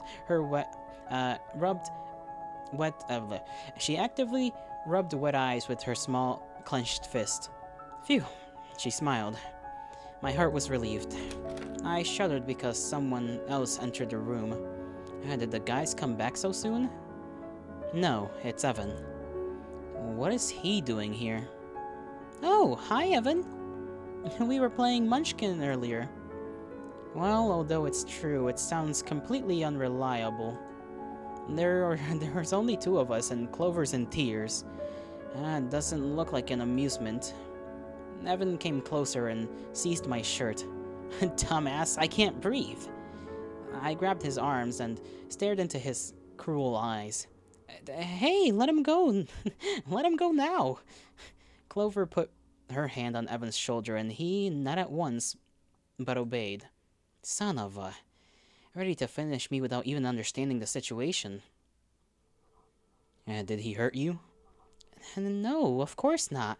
We were playing. Soon David and Seth will come back. They, like me, lost and fulfilled the wishes of the winner. What wish will make you... It's like, what wish made your eyes wet? I just remembered the sad story. Kurt hasn't done anything. Evan looked at me up and down with an evil glance. Okay, but if you hurt her, yeah, I understood that you will bury me alive without remorse. I don't want to hurt anybody. I get it. And the losers entered the room. The holidays have begun, but almost the whole club is here. Catch your Coke! Seth drew a bottle of sherry drink onto my hands. And here is a receipt, Your Majesty. Now, there was a small white paper in my hands, too. Hazu's shop. It's so hot on the street. Here, Shell. We bought it for you. And then, you know that I don't drink Coke. And you like it, right? You could have just asked us to go out for a couple of minutes. Seth was indignant, but he took the bottle anyway. David attacked Clover with questions. Confess, what did he wish? Everything was decent, was it? Was it? Yeah, we've just talked a little. Yeah, it's so boring. There was no text there. Indeed. You've missed a great chance. I would wish something much more interesting. Well, you only had to win. David clicked his tongue in displeasure. And Evan is here. Good morning. How did you end up here? I've just decided to drop by. I see. No, he does not. But what else can you reply here? David began to lay out the cards again. Oh, right, Evan. Will you play with us? This time I will surely prevail. Seth and I will pass. We have other things to do. No, you're in. Seth's face became typically sly. What? We've played already enough. It's time to bring the inventory to my house. You've won, now give a chance to the others. As you wish, but without me. Hell no, I get my revenge. Play with me. I wish there was a reason for revenge. I gave them completely innocent tasks. Clover was the one who had enough, but she isn't indignant. Clover helped David to lay out the cards faster.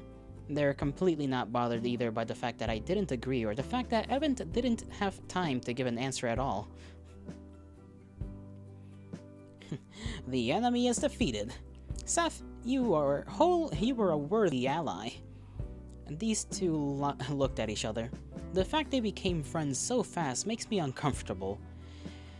Now there are two snobs and they are in a collusion. That's not fair. You defeated the boss only because you beat it together. Everything is fair. Rules don't prohibit that. When did the rules bother you at all? What? Will you say that's not so? Now you'll get what you deserve. I roll my eyes. I don't even want to think about what tasks will they come up with. How will we share our trophies? I take Kurt. You can make tasks for the others yourself. I'm already scared. I'll make my wish later. It's like, shouldn't it be done here and now? I think I will break this rule. Well, yours to decide. I may refuse later. You won't do it. I know you. Oh, tell me later what you wished. You'll be the first I tell. And what will I get? Clover just can't wait. She's weird. She didn't like the previous tasks for sure, but she is looking forward to getting a new one. If I was her, I would be afraid as David can come up with something completely unpredictable. My wish, He rubbed his shin, pretending to be thinking hard. Tell me more about Merope. You are friends, after all. You know everything about each other. What is she like in guys? What does she dream about? Why does she respond only to Merope? She has a very beautiful name, after all. David is always thinking about girls. Poor Clover, another interrogation. And if I recall correctly, David declared that he would make something more interesting than talking. But those were just some empty words. How boring. Okay, listen. Starting with, I don't know what kinds of guys she likes. That's impossible.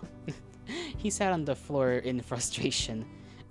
Impossible is possible. What she dreams about is a secret. I've heard David sigh sadly. She responds to Merope because she likes it. And that's all? How deftly she beat him. She answered everything without revealing anything. If I was David, I wouldn't give up so easily. No, not at all. I will tell you something interesting. David perked up. I've got a secret name like that too. Evan coughed, and Clover patted him gently on the shoulder. Weird gesture. Yeah, you can't help such coughs this way. A secret name.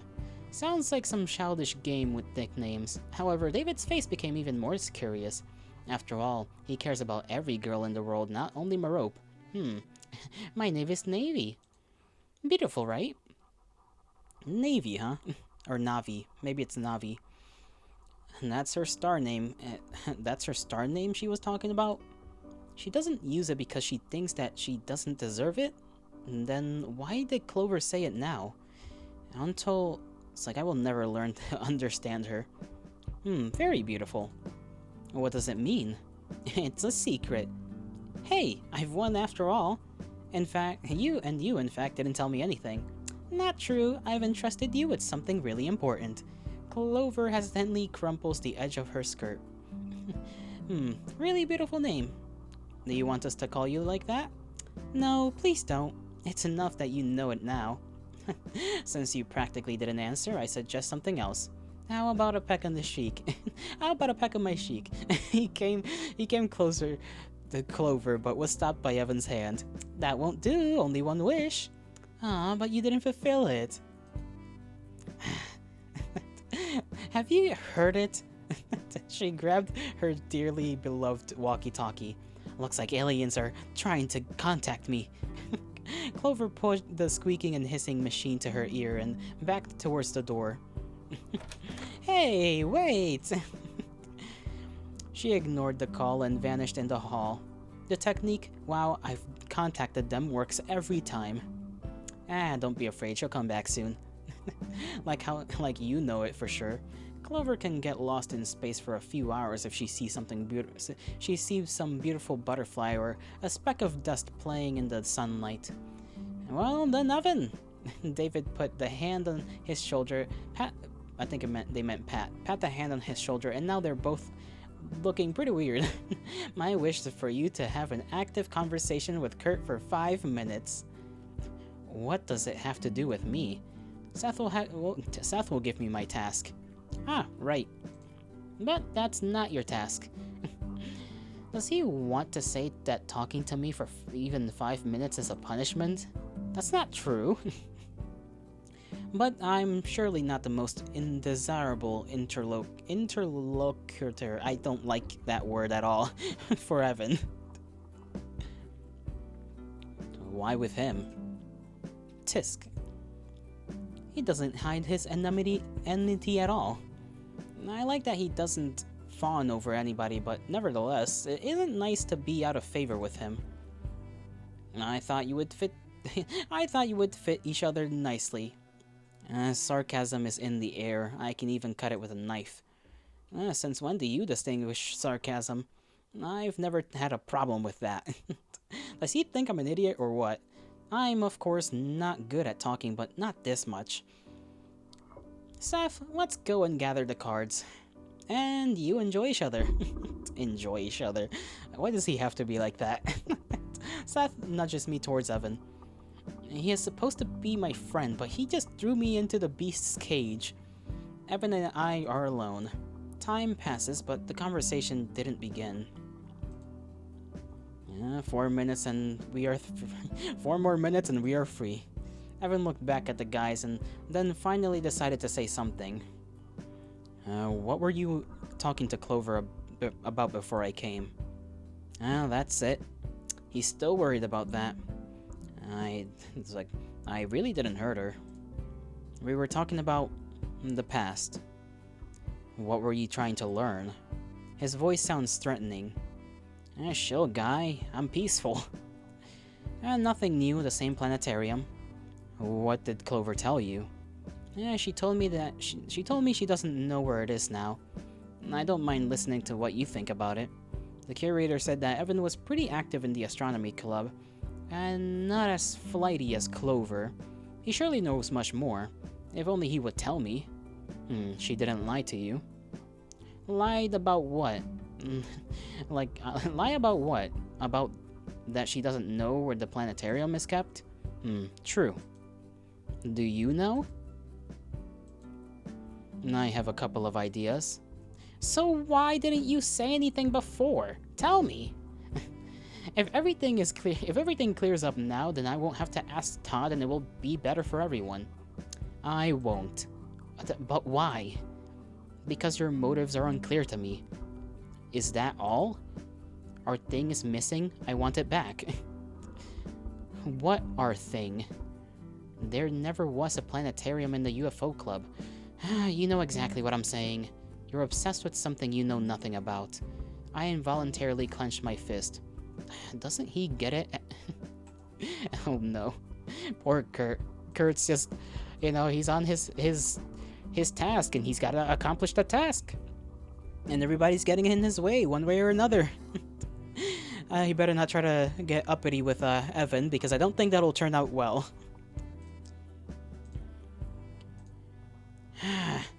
That's the problem.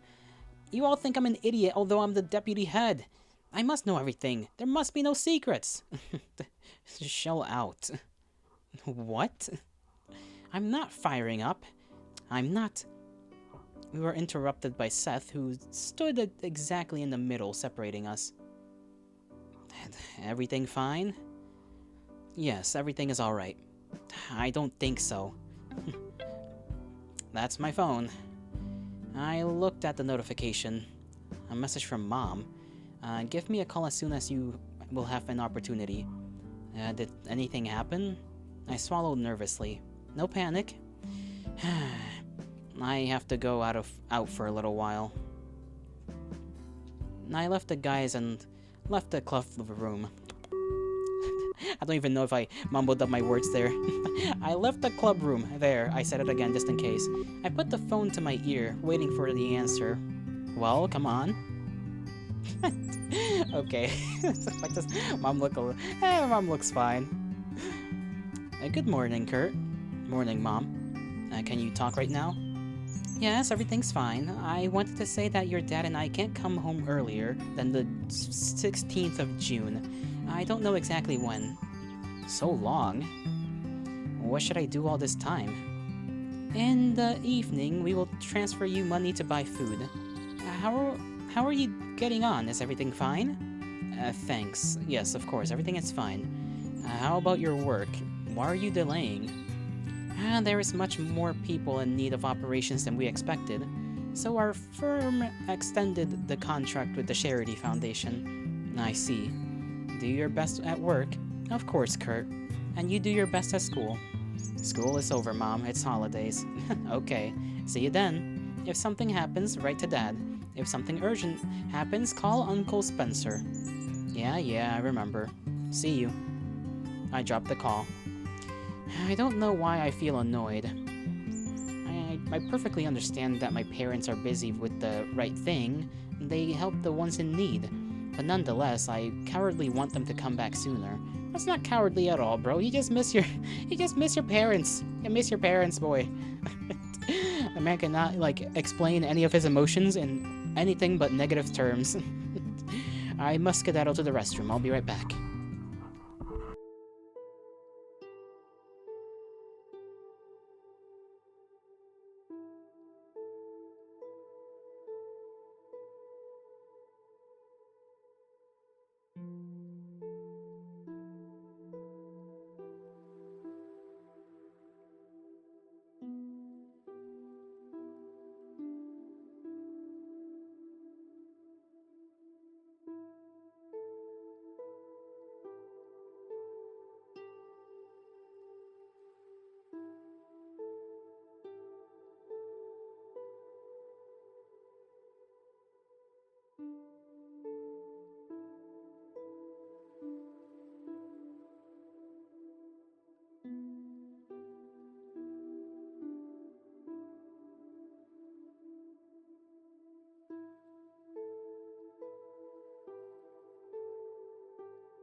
Alrighty, I'm back.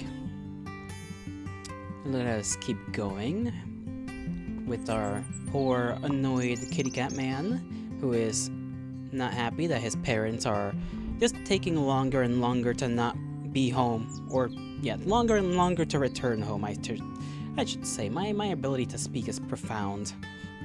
Everything I can do now is to be a worthy son and wait for them. So I wait. I think I've heard a fragment of someone's phrase. See you tomorrow, Romano. Romano? I looked around and saw two people, an adult man and Roma. They shook hands at parting. The man's face is familiar, but he isn't one of the teachers. Local psychologist, I think. I didn't know Romano was consulting with the psychologist. I came a bit closer, but he didn't notice me and went his own way. I wanted to call him, but the phrase got stuck in my throat when I saw what Romano was doing. Is he really lighting a cigarette? No way. He never smelled of tobacco. He doesn't smoke for sure. I rubbed my eyes. Maybe they deceived me? No, that's really Romano. He took his first poof and began coughing hard. What is he doing? It's not like him at all. I quickened my pace and managed to save Roma from inhaling the acrid smoke. It smells disgusting. Kurt? You've got it wrong. I don't... what am I making excuses for? He scratches his head in embarrassment. I've decided to try. Looks like that's not my thing. You better try something useful. I put his cigarette out and, using the sole of my shoe, and threw it in a garbage bin. Where did you get cigarettes? A friend from the club lent it to me. I was just curious. You were curious now, but afterwards you may end up having problems with the lungs by the time you're 20. The words of a true doctor's son. What's that got to do with it? Every child knows about the dangers of smoking. Don't do it again. Sorry. I remember that I'd just seen Romano with the psychologist. Back then, I thought they were shaking hands, but maybe he gave Roma the cigarettes? No, nonsense. What adult will let a student smoke? But maybe... you weren't alone? With the psychologist, right? What was his... His name is Mr. Jones. I have to make a few pictures for his brochure. So that's it. I see. I thought you were consulting with him. Are you sure you smoked a cigarette? You laugh at every other word. Now he really burst out laughing instead of answering properly. Well, if it was something more serious than tobacco, the smell would be completely different. I need to return to the club. Don't mess around here, okay? You're just like an overseer. And of course, you always need to be washed after. You all grew up so tall, but still act like children. You're a child as well. Well, yeah. But then again, I didn't put any dirty stuff in my mouth. Aha! Have you forgotten about the catnip? That. That's really a blunder of mine. Damn. That will never happen again. I'll go. Wait. Do you still have much business in the club for today? No, we will go home soon. Then I'll go with you. And we'll get on the bus together. Shouldn't you do your club chores? No, not today. Well, let's go. But keep in mind that if you'll play Munchkin, I'm not going to wait for you. Munchkin? That sounds fun. Of course you would think it sounds fun. And it looks like I won't be able to finish the conversation with Evan. He's not in the club. Did he just go away? That seems like it. Now I'll have to delay our talk. Hi, Romano. She hugged the guest that just arrived. Hello, Clover. How's the UFO research going? Thanks for asking. Today I think I'll skip this part. Seth, are you ready? Always ready. For what? to bring the tent to my place. We're finished here. What tent? Where are you going? And who is that two-tailed buddy hugged? And who is that two-tailed buddy hugged by Clover? That's Kurt and my friend. We're classmates. He's from the photography club. By the way, he wanted to meet you. I, of course, knew that there were legends about me at the school. So what am I waiting for? I'll go to bestow my attention onto him. I can't miss it. Yeah, of course, but you can ignore my words. I can't count on anyone here. I was collecting inventory, listening to the noisy, cheerful voices of the guys. And it's always like that. You, Kurt, work while we're relaxing. I wake up... I went up to the door. Oh, are we leaving already? I don't even want to answer anything. And then we'll go. Have fun here. Romano and Seth took bedrolls out of my hands. Wow, they decided to help me after all. See you tomorrow, guys. Finally, after a million years, we take the stuff back home. And we're taking forever to do basic things, you know? I suppose I cannot be too mad. We brought the inventory almost without any adventures. Only Romano dropped the tent once. Good that it was a tent, not bedrolls. Of course, they're well packed, but anyway, there's no time to wash them again. Well, if you're gonna be at the, and well, no, I was gonna say you're gonna be at the beach, but then I forgot that like tents have an inside floor, so it's not like they're gonna get sand all over the bedrolls. After we brought the stuff home, the guys vanished at once. That's surprising. Usually they can't be kicked out. We'll meet at 7 o'clock on the embankment. I should only take some changes of clothes and personal hygiene products. Seth and Romano will take care of food and drinks. I think I will take my thermos of tea too. Can't hurt. There's much time left. I'd better clean up the house and make some food so tomorrow I wouldn't return to a clean... so tomorrow I would return to a clean, cozy house and not starve to death. That's what I'll do. I jumped on the beanbag chair that was standing in the middle of the room. I feel a bit weird, but that was worth it. I feel a bit tired, but that was worth it. A fresh breeze blows from the balcony, but unfortunately it doesn't bring saving coolness. This summer really will be hot. My eyes fell upon the astronomy book I took from my parents' library. What was it? Navi, huh? I took the heavy encyclopedia and returned to my place. Glossary at the end of the book gave me the right page at once. Navi, or Gamma, of Cassiopeia,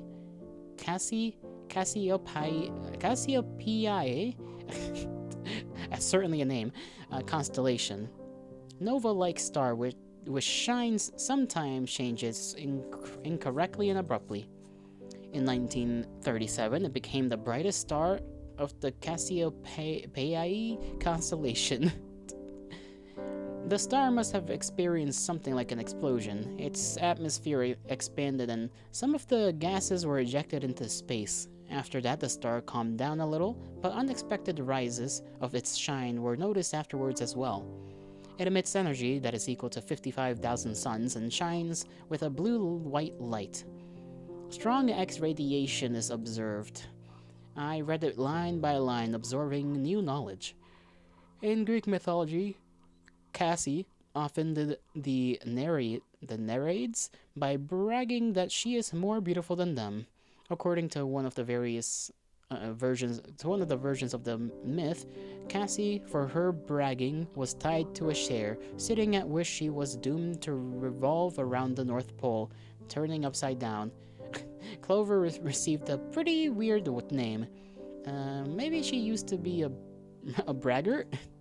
I don't think so, although it's impossible to take most of her words seriously. According to one theory, Navi means a sharp mind, philosophical thinking, diplomacy, sociability. And that's closer. Navi and Merope. These names are definitely important for the girls, even now when the astronomy club is left in the past. I wonder what their head was like if they still kept his gift up so tremendously. Oh, my nose. Tremulously. Tremulously. Surely charming, charismatic person. The one you want to follow and the one you want to listen to. As for myself, the guys don't want to listen to me. Where is my flaw? What am I doing wrong? Is the fact that I want to return the planetarium bad? My friends are surely bothered by that, but won't it be better if we clarify the situation once and for all instead of hushing up in the conversation over and over again? Even if it hurts then, I want to find it. I want to learn the story till the end. We met Roma on the embankment. Before that, Seth came to me and helped to bring the stuff. Looks like Romano carries a lot as well. He has a whole packed bag. What did that guy bring? There must be most of our food for the night. Why are you barely moving? We'll spend a night in such a beautiful place. Come on, get excited. Is he serious? We walked along the beach for about an hour, and everything is just to find the perfect place. And where did you get so much energy? I recharged from the sun. Then you will have to calm down soon. Sunset is very close. Haha! I recharged from the moon as well, so I won't leave you alone. Look, how do you like it here? We've come very far. This part of the beach looks completely different than the one we usually come to. The place looks abandoned, but much more life. Aside from the palms, there's other trees too. They grow freely, uncut by citizens. Wind is stronger here, and looks like even the smell of the ocean is completely different. That will do. Quite far from the embankment. It must be calm and quiet. Quiet and private. Yeah, private is the right word. I don't think someone else will think about going so far from there. I don't think someone will think about going so far when there's a clear, suitable beach nearby. Great! Kurt, give me the tent. We'll put it up right away. Who would even doubt that we'll do it right away? This tent can be put up in a minute without any problems, especially since there's 3 of us. Romano and Seth took the tent. I grabbed the bedrolls and put them aside. They occupied all the space. I can't imagine how 4 people can fit here, since the club has 4 bedrolls. Maybe they kick someone out to sleep among the nature? Wow, there's no free space, only bedrolls. Romano seemed to read my mind. Yeah, we'll sleep almost one on top another. This is not new to you. Every time you stay at my place, you cover almost the entirety of my bed. I don't mind covering the whole bed, but one body is always in the way. Huh? How impudent is he? Is nobody... This body just won't let you in next time. It always says so, but always lets me in anyway. And you're glad to use it. He grinned. How much I want to give a slap to the owner of this slime muzzle. So, shouldn't I take the food out yet? Nah, take it out. You have something to put on the sand, don't you? Of course. He extracted a pretty big patchwork blade from his backpack and spread it out near the tent. And then he laid out the groceries from the blanket on it. From the basket? Did I say basket or blanket? From the basket onto it. Now, we won't eat all this. You underestimate our power. Remember how we spent a night just a few days ago? Don't remind me. I still can't get over it. I mustn't eat so much. Oh, come on. We're growing organisms. Not the frickin' growing organisms phrase again. I think you both have grown enough. Unfortunately for you, we're still growing. But don't be sad. Maybe you'll stretch out. What? I'm not sad about this. I have an average height for my age. And anyway, my dad is tall. I'm going to be like him too. Good, then there's hope yet. He patted me on the shoulder sympathetically. I jumped. Let's get back to food. I examined what we had. I suppose it's planned to build a fire. Otherwise, we had to eat all this. I pointed to the semis. The semis? Of course! There's no camping without a fire. Then we should collect some sticks. Romano kept putting this stuff out, and I started looking for dry wood. Dry wood at the beach. I guess as long as it hasn't rained in a while, it should be okay to find a couple of sticks here and there, although it's also the beach, so I don't know how many sticks I'll exactly find. I should gather as much as possible to not go forward again. I returned to the base and found Romano doing his favorite thing. He stood motionless, only occasionally snapping the camera.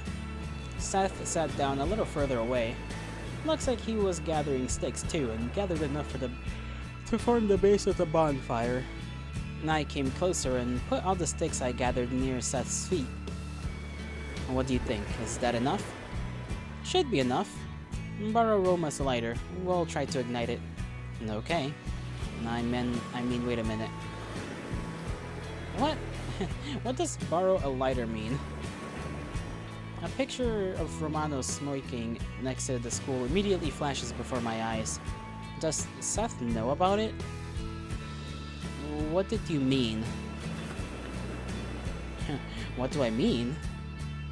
We were going to light up a campfire. Of course Roma took a lighter from his house. I think I misunderstood him. Or is he talking my ears off and knows everything? But Romano told me that it was his first time. Hey, are you frozen?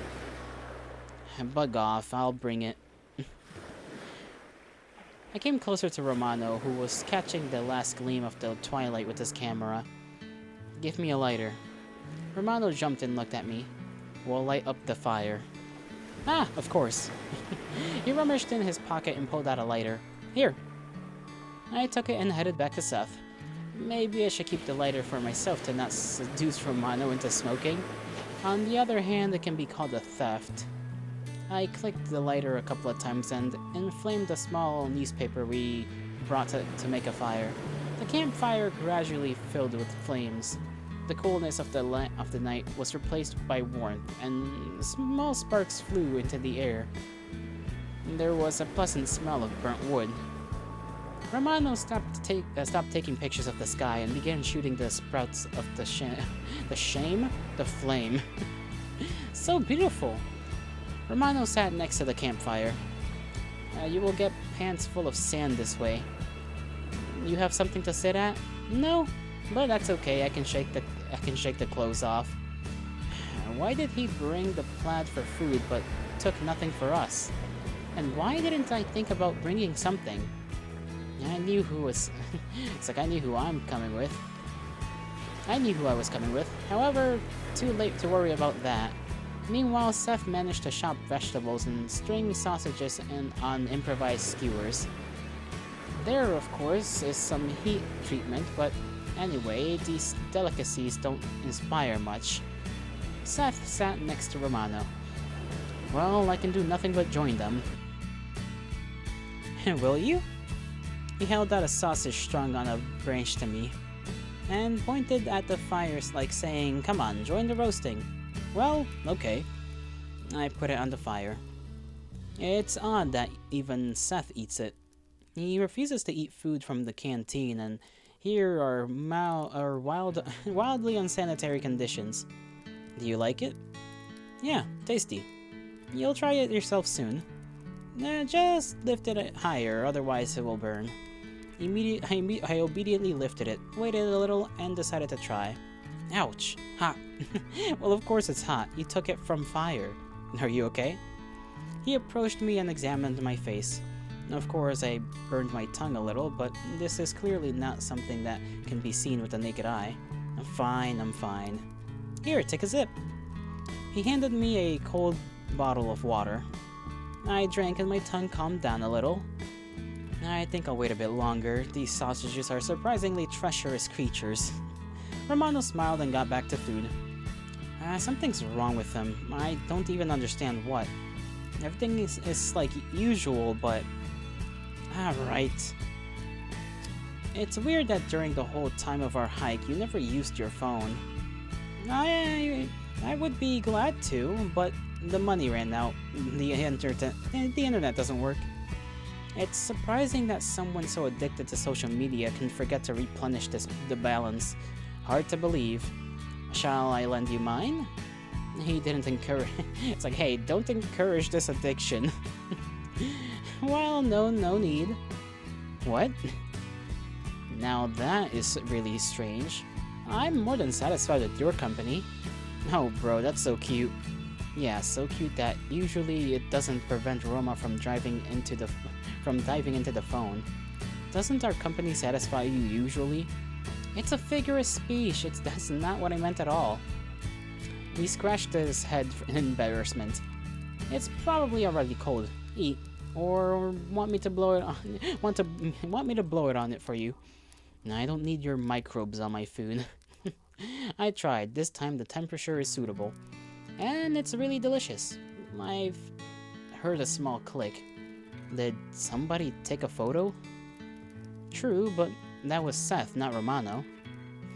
Look at his pleased face. Right. That's all magic of camping. Camping? Oh, that's all the magic of camping. Did you take a picture or what? Yeah. But you may look at it only when I'm holding the phone. I know you'll delete it otherwise. Of course I will. You can't take pictures of me stealthily. Missing such a cute face would be a crime. Don't call me cute. You're the only one who says that I'm not a cute. It's like you're the one who says that I'm not a cutie at all. You always call me mean. I'm not mean at all. I wonder why you always walk with me if I'm so nasty. Send me. I'll put it as a call screen. Hey, I can hear everything. Romano and Seth had exchanged conspiratorial glances, and then they both laughed. Yeah, they don't need much. They don't need much for happiness. We sat in silence for a while, laughing, listening to the crackling of the fire. A bit later, the cozy silence was broken by Roma. He was speaking softly in a half-whisper, and it seemed as convenient as possible. When I was a child, we rested by the sea like that. Though it was the Mediterranean and I was about 8 years old. My grandma made a lot of food and brought everything to the porch. My dad and I built a fire on the shore not far from the house. It was late and it was getting dark fast. Lights were shining in the seaport and we could see rare ships exchanging bright lights. The summer was nearly over and in the evening there was already no need to be afraid of the heat. My father taught me how to build a fire properly, and then, after dinner, we were sitting like that and talking. He told me a little about everything. About ships and long voyages, about seasickness, about the lands that were unknown long ago, about how to navigate by the stars.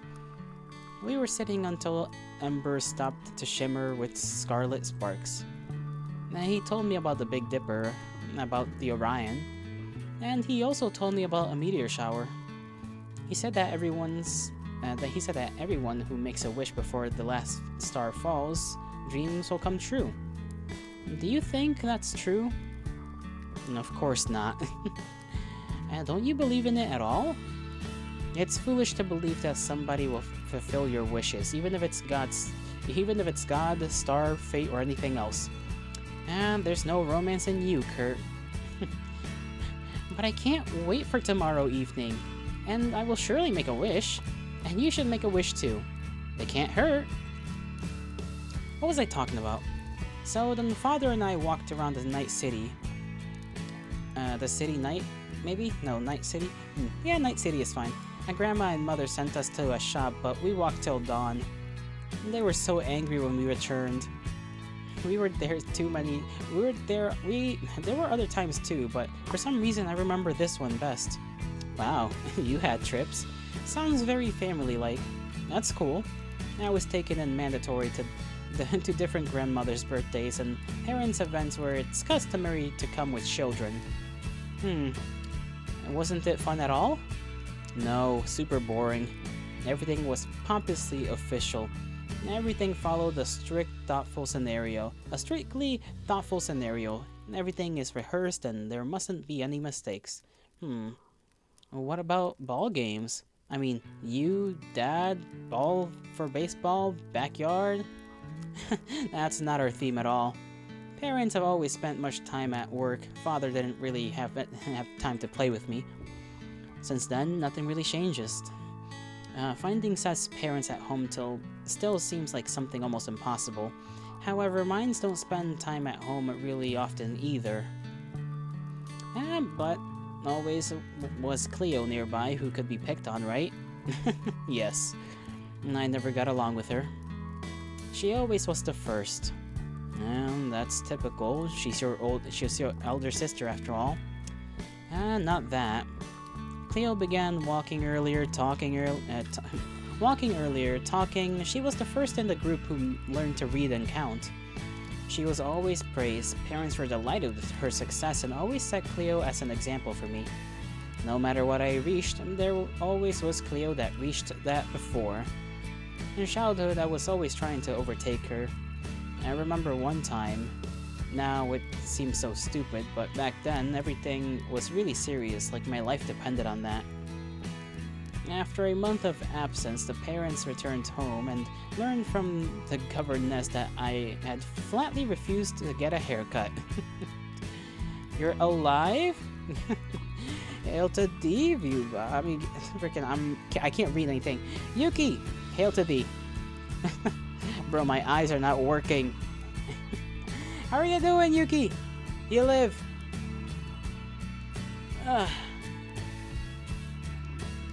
My goodness. I'm a tired boy today. How was your day so far? Did you get to rest? You set up your national ship hosting agency domain email. That is just a mouthful of words. What's that all about? I assume it is about ship hosting.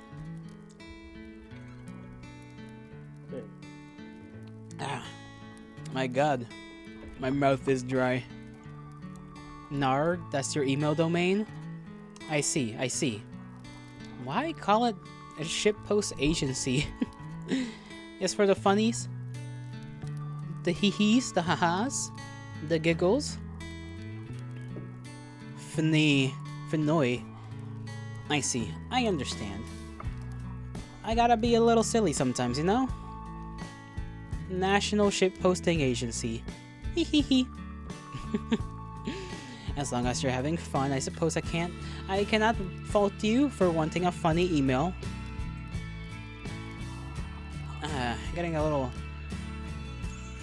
tired about all this reading.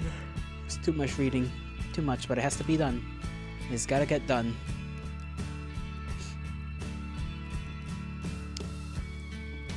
And that's because my parents left. I had painted something. I don't remember what exactly, and wanted very much to show it to Mom. But when I came, she was busy with Cleo, was braiding her braids and complimenting her long silky hair. She complimented my picture as well, but without looking at it at all. And I thought that if I had hair like that, Mother would pet and care about me too. When she learned that I didn't want a haircut, she said, let it be so. Let the son do whatever he wants. I was upset when I heard that because I thought she didn't care at all. But later she came to me and combed my hair. You know how to get what you want. So that's why you still have your long hair? Of course not. Just a habit. However, the habit to rush to the top is still yours. And that's great. It will surely help you in your life. I have no brothers or sisters, so this kind of rivalry is not particularly familiar to me. You logged off your Twitch account on phone, so you had to get Thunderbird because the site you made your emailed on was closed. Oh, I see. That's unfortunate. That damn. Why not use, like, just like a Google email, I guess? That way, I don't even know what that noise was. That way you just, you know, don't lose it. Or it's at least harder to lose it. Little Gmail account. Well, it's too late? Yeah, I suppose it is. Hopefully you don't lose this one. You have Thunderbird? No, now. I've never heard of Thunderbird. That's a new one to me. I tried to keep up because I want to be worthy of my parents. If they would hear that, they would surely shed a few tears thinking of what a wonderful son they have. They're not this sentimental. Yeah? I would definitely be touched. You can be touched even by a video with kittens. And who would be indifferent about that? Everyone but you. You're mean. Yeah, come on, I'll comfort you. Romano clung to Seth and he jokingly comforted his friend, stroking him on the shoulder. Oh, it's the same one? You just had to get the other thing that lets you into it. Ah, I see. Smart Yuki. Intelligent. Circumnavigation. Yeah, my parents aren't sentimental. Why all this whining? Why? Were you always so serious? It has nothing to do with being serious, but yes, I thought so in childhood too. Since the very childhood I considered myself pretty mature, and I could deal with everything myself. For example, if I accidentally wounded my knee, parents never baby, talked with me, and didn't cater to my whims. They just asked if it hurt much, and explained how to treat wounds, or even better, how to avoid them. But I remember one time, because of my stupid childish act, my parents got many new troubles. For some time I wasn't left at home with babysitters like before, but mother and father couldn't get a day off. You're off to sleep? Okay, Yuki. May the gods bless you. May the stars shine in your honor. Night, night, sunshine. Have a great one. Okay, sleep well. Don't let the bed bugs bite. Pat, pat, pat. Ay, ay, ay. Sleepy time for everybody. And they just took me to work. Probably they weren't patted on the head for this. You'll bite the bed bugs? I don't think that's a good idea. Having bed bugs in your mouth just sounds like a way to get diseases. Oh, and now Yuki's screaming. Screaming with fury. Fury and bloodshed. When both of my parents were called to the surgery, I was left in my dad's office under the supervision of his secretary. His own? Wow, he's a big shot. I remembered I don't want to talk to her and ignored all her attempts to start a conversation. I wonder if she at least got a bonus for that. She was sitting with me for a few days. One of those days, I found a moment when the girl was distracted by the call and slipped through the door. The hospital seemed giant to me and I paraded along its corridors. I wanted to watch Dad performing the operation, but of course, not only was I not let in, but I was also given under guard of some doctor, parents' friends. There was a lot of interesting things in his office, from ship models to family photos. And, you know, not just his wife and children, but with almost all of his ancestry. Later, when I was much older, the doctor and I met each other properly. He turned out to be a good and very smart man.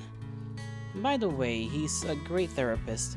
His name is Spencer Clyde. You can ask him. I can rarely hear such stories from you. Oh, I think this atmosphere affected me too, and I said too much. Hey, I don't mean anything bad. You rarely tell your childhood. You rarely tell about your childhood and just about interesting stories. I would like to hear more. I would like. Voice. I would like to hear you more often. How often? We spend almost every day together. The embers burned down, giving us their last warmth. I yawned tiredly. I need to go to bed. A long day expects us tomorrow. We sat for a while longer, cleaned up, and jumped onto the tent. and despite the tightness, I instantly fell asleep. I woke up to the sound of someone's footsteps. My heart started beating crazily, and I instantly jumped up. I lit up the tent with the light from my phone screen. Where am I? Lots of things. Bedrolls, yeah, Romano, Seth, and I spent the night in the tent, but where are those two? I'm completely alone here. My heart calmed down. The breathing became quiet and even. Why did I scare so much? That's stupid. I listened, and I could hear snatches of phrases. I think when they say that, I mean like bits of conversation. Why these two woke up in the middle of the night? Or is it morning already? And I checked the time. No, it's only 2 o'clock. I looked out of the tent and saw the guy standing near the water. The ocean washed their feet. Waves came in and immediately retreated. What are you... Why didn't you tell him anything? God, see, I tried. Maybe gods don't see, but Kurt doesn't. It's like, maybe the gods see, but Kurt doesn't. Maybe gods do see, but Kurt doesn't. My heart began to flutter again. Are they talking about me? But why like that when I sleep literally a couple of meters away from them? They could wake me up or talk to me at any other time. What should Seth tell me? I wanted to come to them and clarify everything, but froze on the spot when I heard the unexpectedly serious voice of Seth. I don't know what to do. I don't know if I should agree. Agree to what? You know what I think about it? Unfortunately, my opinion doesn't matter at all. And how are you? What did Mr. Jones say? I only met him a few times. I'm still taking all sorts of tests and mostly talking about myself. He hasn't recommended me anything specific yet. But every time he gives me homework, like in class, something like that, but they're really interesting. What? He told me that he met the psychologist because of some photos. Did Romano lie to me? Why? Moreover, why does Seth know? Does it help? I can't tell anything. I don't know. That all is pretty interesting, but the problems can't solve themselves this fast. Maybe I should visit him more often. Thanks for your concern. No need for thanks. Am I your friend or not? Seth nudged Roma with his shoulder, and so did he. To be honest, I worry about you much more. No need to worry. I mean, no matter how it'll be solved, we won't stop communicating. That's right. You know how many messages I can type in a minute. You'll get tired of answering. We'll see who's better at it. I'm not too bad. I fastened the tent door and plunged into the darkness. I want to hear no more words. I have no idea what they're discussing. These two, when did they become so close? Why do they discuss something far from me? So, am I the third wheel now? Literally a few hours ago I was happy, sitting next to them near the campfire. Happy? Of course I was in a good mood, but happiness is a strong word. I was pleased with what was happening, but now it's not like that. Why didn't you tell him anything? God, see, I tried. Phrases flashed through my head, even over and over again, like a chewed-up broken record. And the voices seemed completely strange, unfamiliar. Okay, Kurt, pull yourself together. Nothing scary has happened. Seth and I sometimes also talk about Romano when we're alone. It's okay. Is it? But they've mentioned my name. Talking about something they've kept from me. God, see, I tried. Tried when? Why try? Just go and tell me, silly Seth. What so secret did they discuss? Is it something serious? No, if it was something more important, then Seth would tell me everything. He wouldn't hesitate. Seth is not like that. But Romano was acting weird lately too. What is it, puberty? Difficult adolescent years? Okay, just calm down. Calm down. Stay calm. I took a deep breath and exhaled slowly. I don't want to panic because of some nonsense. It touched me only because they kept secrets from me. Only because of that. Wait a minute. Did it touch me? No. Everything's fine. We will surely discuss this. Fine! Hail to thee. How are you doing on this Wednesday, the day of the middle of the week, which is sometimes referred to as Hump Day, probably because of that one commercial, unless the phrase Hump Day was created prior to that one commercial that I don't know the history of that phrase. Doing good? That is great to hear. My voice, or throat and mouth in general, are getting very dry. Just reading through this visual novel. Much reading, as visual novels, should require. I need like a bigger container for water. My mug simply isn't big enough. I mean, it's like a big mug, but I drink my water so quickly. It's like I need at least 2 mugs worth of water. I need to get myself like a big flask or something. Thermos? I think that's what they call it. A big thermos. But now I should sleep. Snatches of phrases reach the tent, but I don't hear.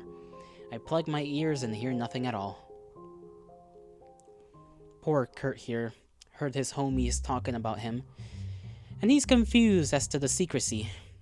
And as to why his 2 buddies seem a lot closer, despite the fact that one of them the 2 of them met the 3rd guy, like, later on in their friendship.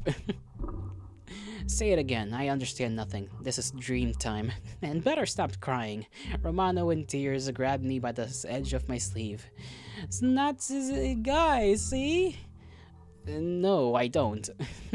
I took a handkerchief out of my pocket and wiped my friend's face. Seems to be better. Samantha! What Samantha? Samantha is where? In trouble? No, I'm in trouble. The meaning is still not clear, but at least the words have become comprehensible. Be more specific. And let my sleeve go. You'll stretch the jacket. What jackets? There's more important things. Samantha's a guy. He burst into tears again, but the handkerchief is ready. Romano is clean again. Wild ass dream. How does this man dream about these things? First it was the alien court session. No, first was the spy movie dream, then the alien court session, then him being a detective, and no, prior to that was the dream where he ended up in his underwear. Also the dream that was about him being a detective ended with him just being naked in his underwear. Now it's about Romano like freaking out. It's like, I don't know. Samantha has always seemed mysterious to me, but not that mysterious. Why does he disguise into girls' clothing? That's weird. Honestly, it's not my business. What makes you think so? I just went to the club to put away my camera, and he was changing clothes right in the club. I swear the door wasn't closed. I didn't know anyone was there. She said that she'll kill me, but that's fine, because I'll die even earlier from disappointment. Now Samantha can't be my goddess. So what about a god? What? What's the problem? Wasn't it you who always said that you sympathize with the LGBT community? Yes, but Samantha. He started crying again. What should I do with him? I don't know how to calm him down. There was a knock at the door. Don't open it. It's Samantha. How does she even know where I live? It's probably Seth. I opened the door and saw a particularly pink-haired girl. Will Romano go out and tell her I'm not here? Tell her I'm not home. Damn, that's really she. That's really her. The translations need a little bit more work here. I'll have to lie to her a little. I can't betray my friend. He's not at home. Really? Then whose voice was that? That was my cat. Meow. Samantha elegantly broke down the door, getting both Romano and me. Where did she get such strength? Oh yeah, she's a guide. What should I do? I don't want to die here. What the fuck is this guy on about? Kurt, save me! Kurt! Kurt! I felt a touch on my shoulder. Kurt, wake up! I opened my eyes and saw sleepy Romano in front of me. So did he really call me? I don't understand why I had a dream about Samantha. I met her at school only a few times. Maybe because Roma is always talking about her lately. Good that he woke me up. Dream turned into a nightmare. What a horrible dream. Good morning! Morning. I looked around. Seth wasn't in the tent. Come to us, we'll watch the sunrise. So you were serious about the sunrise? Of course. That's why we come here. That means that we have to get to bed earlier yesterday, but I'm fine. But I'm fine. These two were walking somewhere for half the night. Did they sleep at all? Probably not. I stumbled next to the tent, hesitant to come closer. Yesterday night was almost forgotten. I was sleepy. Maybe it all was just a dream. I'll ask them about it. I'll ask them now about that. Or will I? Damn. It's not like me at all. Where is the determination which makes me eager to find the planetarium? Apparently everything is completely different when it comes to me. I shifted uneasily, afraid to make the first step, like something that I had already recognized as nonsense I dreamed in a half-sleep can unexpectedly come true. Whatever it was, they're my friends and will always be with me, and no omissions can change that. And they can't they? Weird thoughts, far away, you're not welcome here. I took a deep breath and exhaled at once. Everything's fine. They're not going anywhere. And even if they were, should I be afraid of loneliness? I heard the click of a camera. A new day has begun. Finally. And now they're just back home. The day is passing surprisingly slow. I spread my textbooks on the table and tried to do my summer homework, but unnecessary thoughts didn't want to leave my head. Yesterday's conversation, which took place secretly from me. A club business that they don't want to tell me about. Why am I left off the ship? Am I not wanted? I crossed out the question I unconsciously wrote. Why is there so much nonsense in my head? Not so important what they think about me. Besides, Romano and Seth wouldn't spend so much time with me if I annoyed them. Talking about the UFO club business, today everything will clear up. The most important is for Todd to come and for David not to screw up with the keys. I can't be sure in any of these. I put the notebook aside. I can't study at all. I reached for my cell phone. That's Clover. What's up? Hi, Kurt. What are you doing now? Don't even pretend that you're really interested in what I'm doing, after all. I know that you called not just to chat. Do you need anything? If you're not very busy, then please come to school. I need your help. What for? I was sitting in the club, painting and making notes when Mr. Fighter came and threw a bunch of work at me. I can't do it alone. I see. When I ask them to sort through the papers, then nobody needs it. But when Clover needs something, then help me, Kurt. And she knows that I won't refuse. I feel uneasy when I think about what chaos she can make trying to do the job. Okay, I'll come. It's a little mean to make to make Kurt do the work, but hey, it is what it is, I suppose. What sort of help do you need? Thanks, you're my savior. Nothing really difficult. I'll tell you when you come. There's a reason why she doesn't say. She's afraid that I'll refuse. How smart. By the way, Seth is here already. We three will do it. We three will do it fast. You've said I can't do it alone, haven't you? There's already two. Are you sure you need my help? Although why am I asking? There's no way I can expect Seth to do something in the club. Yeah, we do need it. Come here. She hung up before I could answer anything. Well, why did Clover call me at all if Seth was there too? I got up from the table and stretched. So let it be so. To school. Anyway, that's better than staying at home without anything to do. And I looked around the room. Seth, Clover, Merope, and even David are sitting here like nothing has happened. No, I should have stayed at home. Clover, are you really sure you need my help? Of course. You are a member of the UFO club too. Yeah, as much as all these guys that have already gathered in the club. You said on the phone that there was no one to help you. It doesn't seem like it. I haven't said that. Maybe aliens entered your memories and twisted everything? Weren't you glad to see us or what? It's like, aren't you glad to see us or what? Good morning, Kurt. The stars are on your side today. Yeah, morning. And what are you doing here? The same thing as you. Seth spoke from the couch.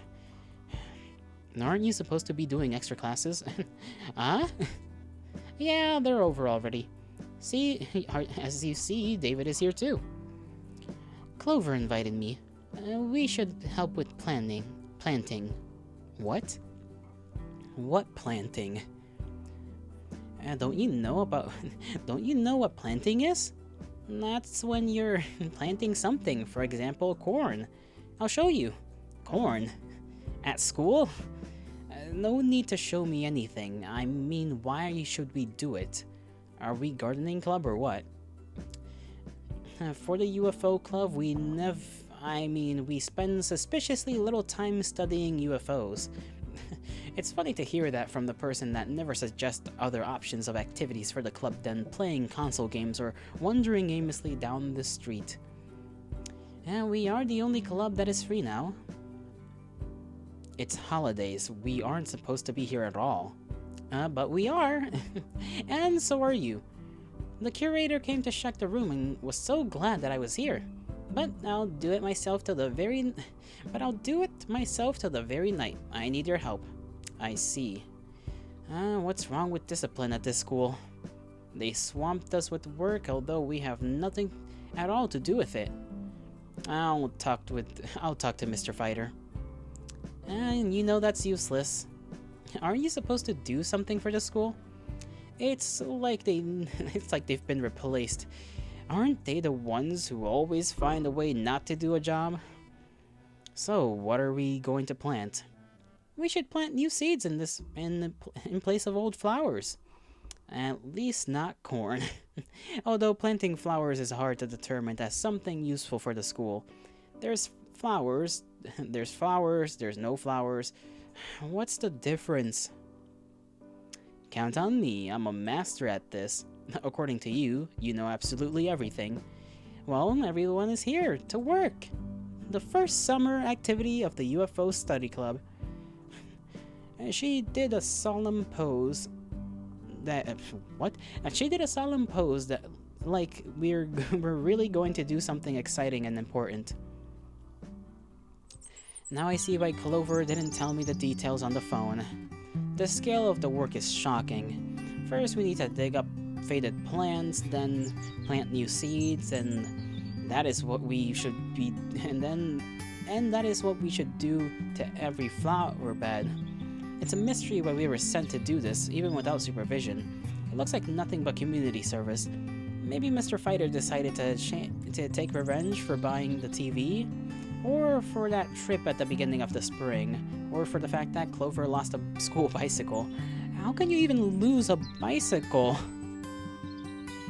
Kurt, join us. Why are you standing still? I was thinking too much. The guys have already started digging. Merope very accurately and carefully picks up flowers without damaging the roots. Clover looks more like a ripper maniac. I looked at her hands. Clover, put on the gloves immediately. Everything's fine. I'm not afraid of dirt. Then you should be. Soil is something that should be taken very seriously. You know what can be in it? If you have a small amount on your hand, you can catch something serious. Or even if not, some parasites aren't afraid of skin. They can crawl inside without any problems. Stop! He shuddered at my stories. Seth is standing without gloves too, but he surely isn't going to be in touch with the soil. Kurt is right. Merope took out a pair of gloves and handed them I almost said Calliope, I don't know why, to Clover. Well, okay, if you say so. And Merope she listens to. Clover puts on her gloves inside out. You have a wonderful sense of style. Thanks. Besides, yesterday I was sleeping without my sleep mask, but the aliens didn't come. What do you think I'm doing wrong? Too bad I sometimes can't just shut down the noises and let all this nonsense pass. I sat down and joined the guys. Ay. This poor boy getting dragged around to do random little tasks just because. I assumed Clover just had the plan and enacted it without our conscious knowing, right? Because she just called Kurt, said that we had a bunch of paperwork, and then we come in and we do not, in fact, have a bunch of paperwork. We just have flowers to put in the ground. I think I said flowers. I sat down and joined the guys. David constantly sounded annoyed from the right, giving out an unprecedented number of words per minute. I wanted to tell him to stop talking and start working, but he was doing his job surprisingly fast and deftly. You were pretty good at that. Yeah, I have very nimble fingers. Want me to show? Okay, bro. Thanks, no need. I can see well from here. You'll lose much. However, you're pretty good at this too. We would be a great duo. Will you show me? Of course. Trio's great too. Come closer. Voila. Sleight of hand and no fraud. So fast. Do it again. He demonstrated his skill once more. This technique is called crafty garden hands. I'll try now. Clover plunged the shovel into the soil with such force that it looked more like an explosion. Clouds flew in all directions, settling onto the clothes and all surrounding surfaces. Hey, be careful! Enough fooling around. Are you 6 years old or what? Sorry, Kurt. Let me clean it. She reached out to me with her hands, which were in mud almost up to the elbows. Don't touch me, you're dirty. Are you saying it's very different from hugs? Her smug look at me, and I jumped. She smugly looked at me, and I jumped back, almost knocking Seth down. You're so boring. You can always hug me. I'm right here. No need to go far. Besides, Merope, if you suddenly want to hug somebody, well, that happens sometimes. Well, you know who to ask. Seth helps me get up from the ground and dust off. Yeah, I expected something like that. Good that at least your hands are clean. I mean bad. Why are you slacking off? I'm not slacking off. There aren't enough scoops for everyone. Take mine. Just put on the gloves first. That's a very bad idea. Good idea. Chop chop, a few hours of work won't make your hands rough. Kurt wants this man slaving away. But I think that'll be all for today, folks. It is time to take my leave. I misspoke as well. I hope you all have a great rest of your mornings, afternoons, evenings, and nights, wherever and whenever you are. May the gods bless you, may the stars shine in your honor, and I will see you all in tomorrow. Bye-bye.